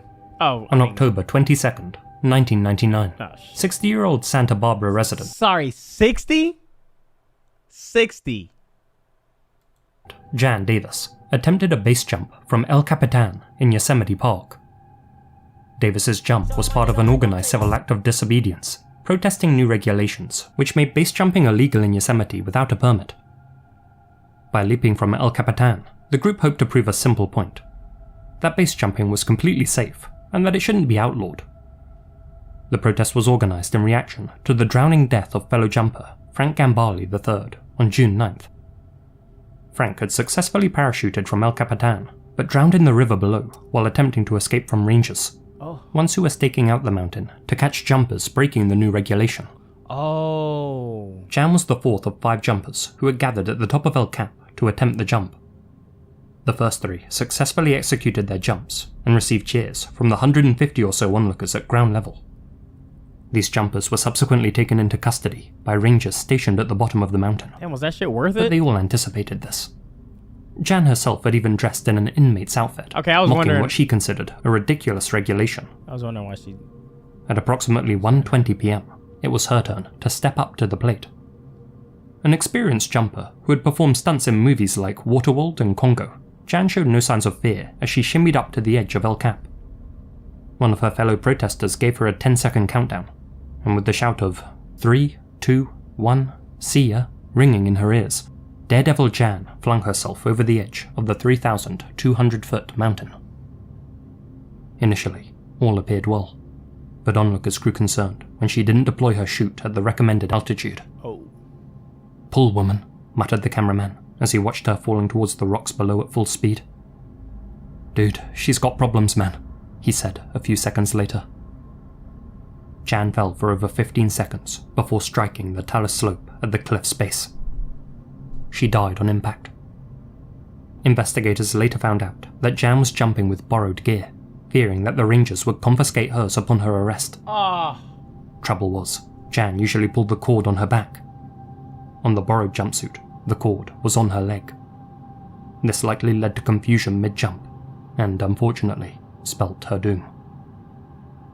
Base jumpers argue that by prohibiting the activity, Rangers are forcing hobbyists to take unnecessary risks, such as jumping in low light. And I mean, you can't really blame them. You can't blame the authority. Like, you can't blame, like, why? Nobody's making you do this. Like, this is something you just want to do because you like doing it. It's like, I ain't gonna lie. This is crazy, bro. Like, this literally all could have been avoided. Using all the gear that they don't mind being confiscated. But Rangers argue that the community's readiness to break their own rules is exactly why base jumping can't be allowed. Exactly. And, ironically, Jan's protest jump served to highlight their point. Exactly, bro. Although base jumping is still banned in Yosemite to this day, hang gliding is permitted 1 day a week from Glacier Point. The hang gliding community have always been very compliant with the regulations, said Yosemite spokesperson Scott Gediman, whereas the base jumpers have not. Bro, she didn't think though, like, to like ask or check or practice with that shit.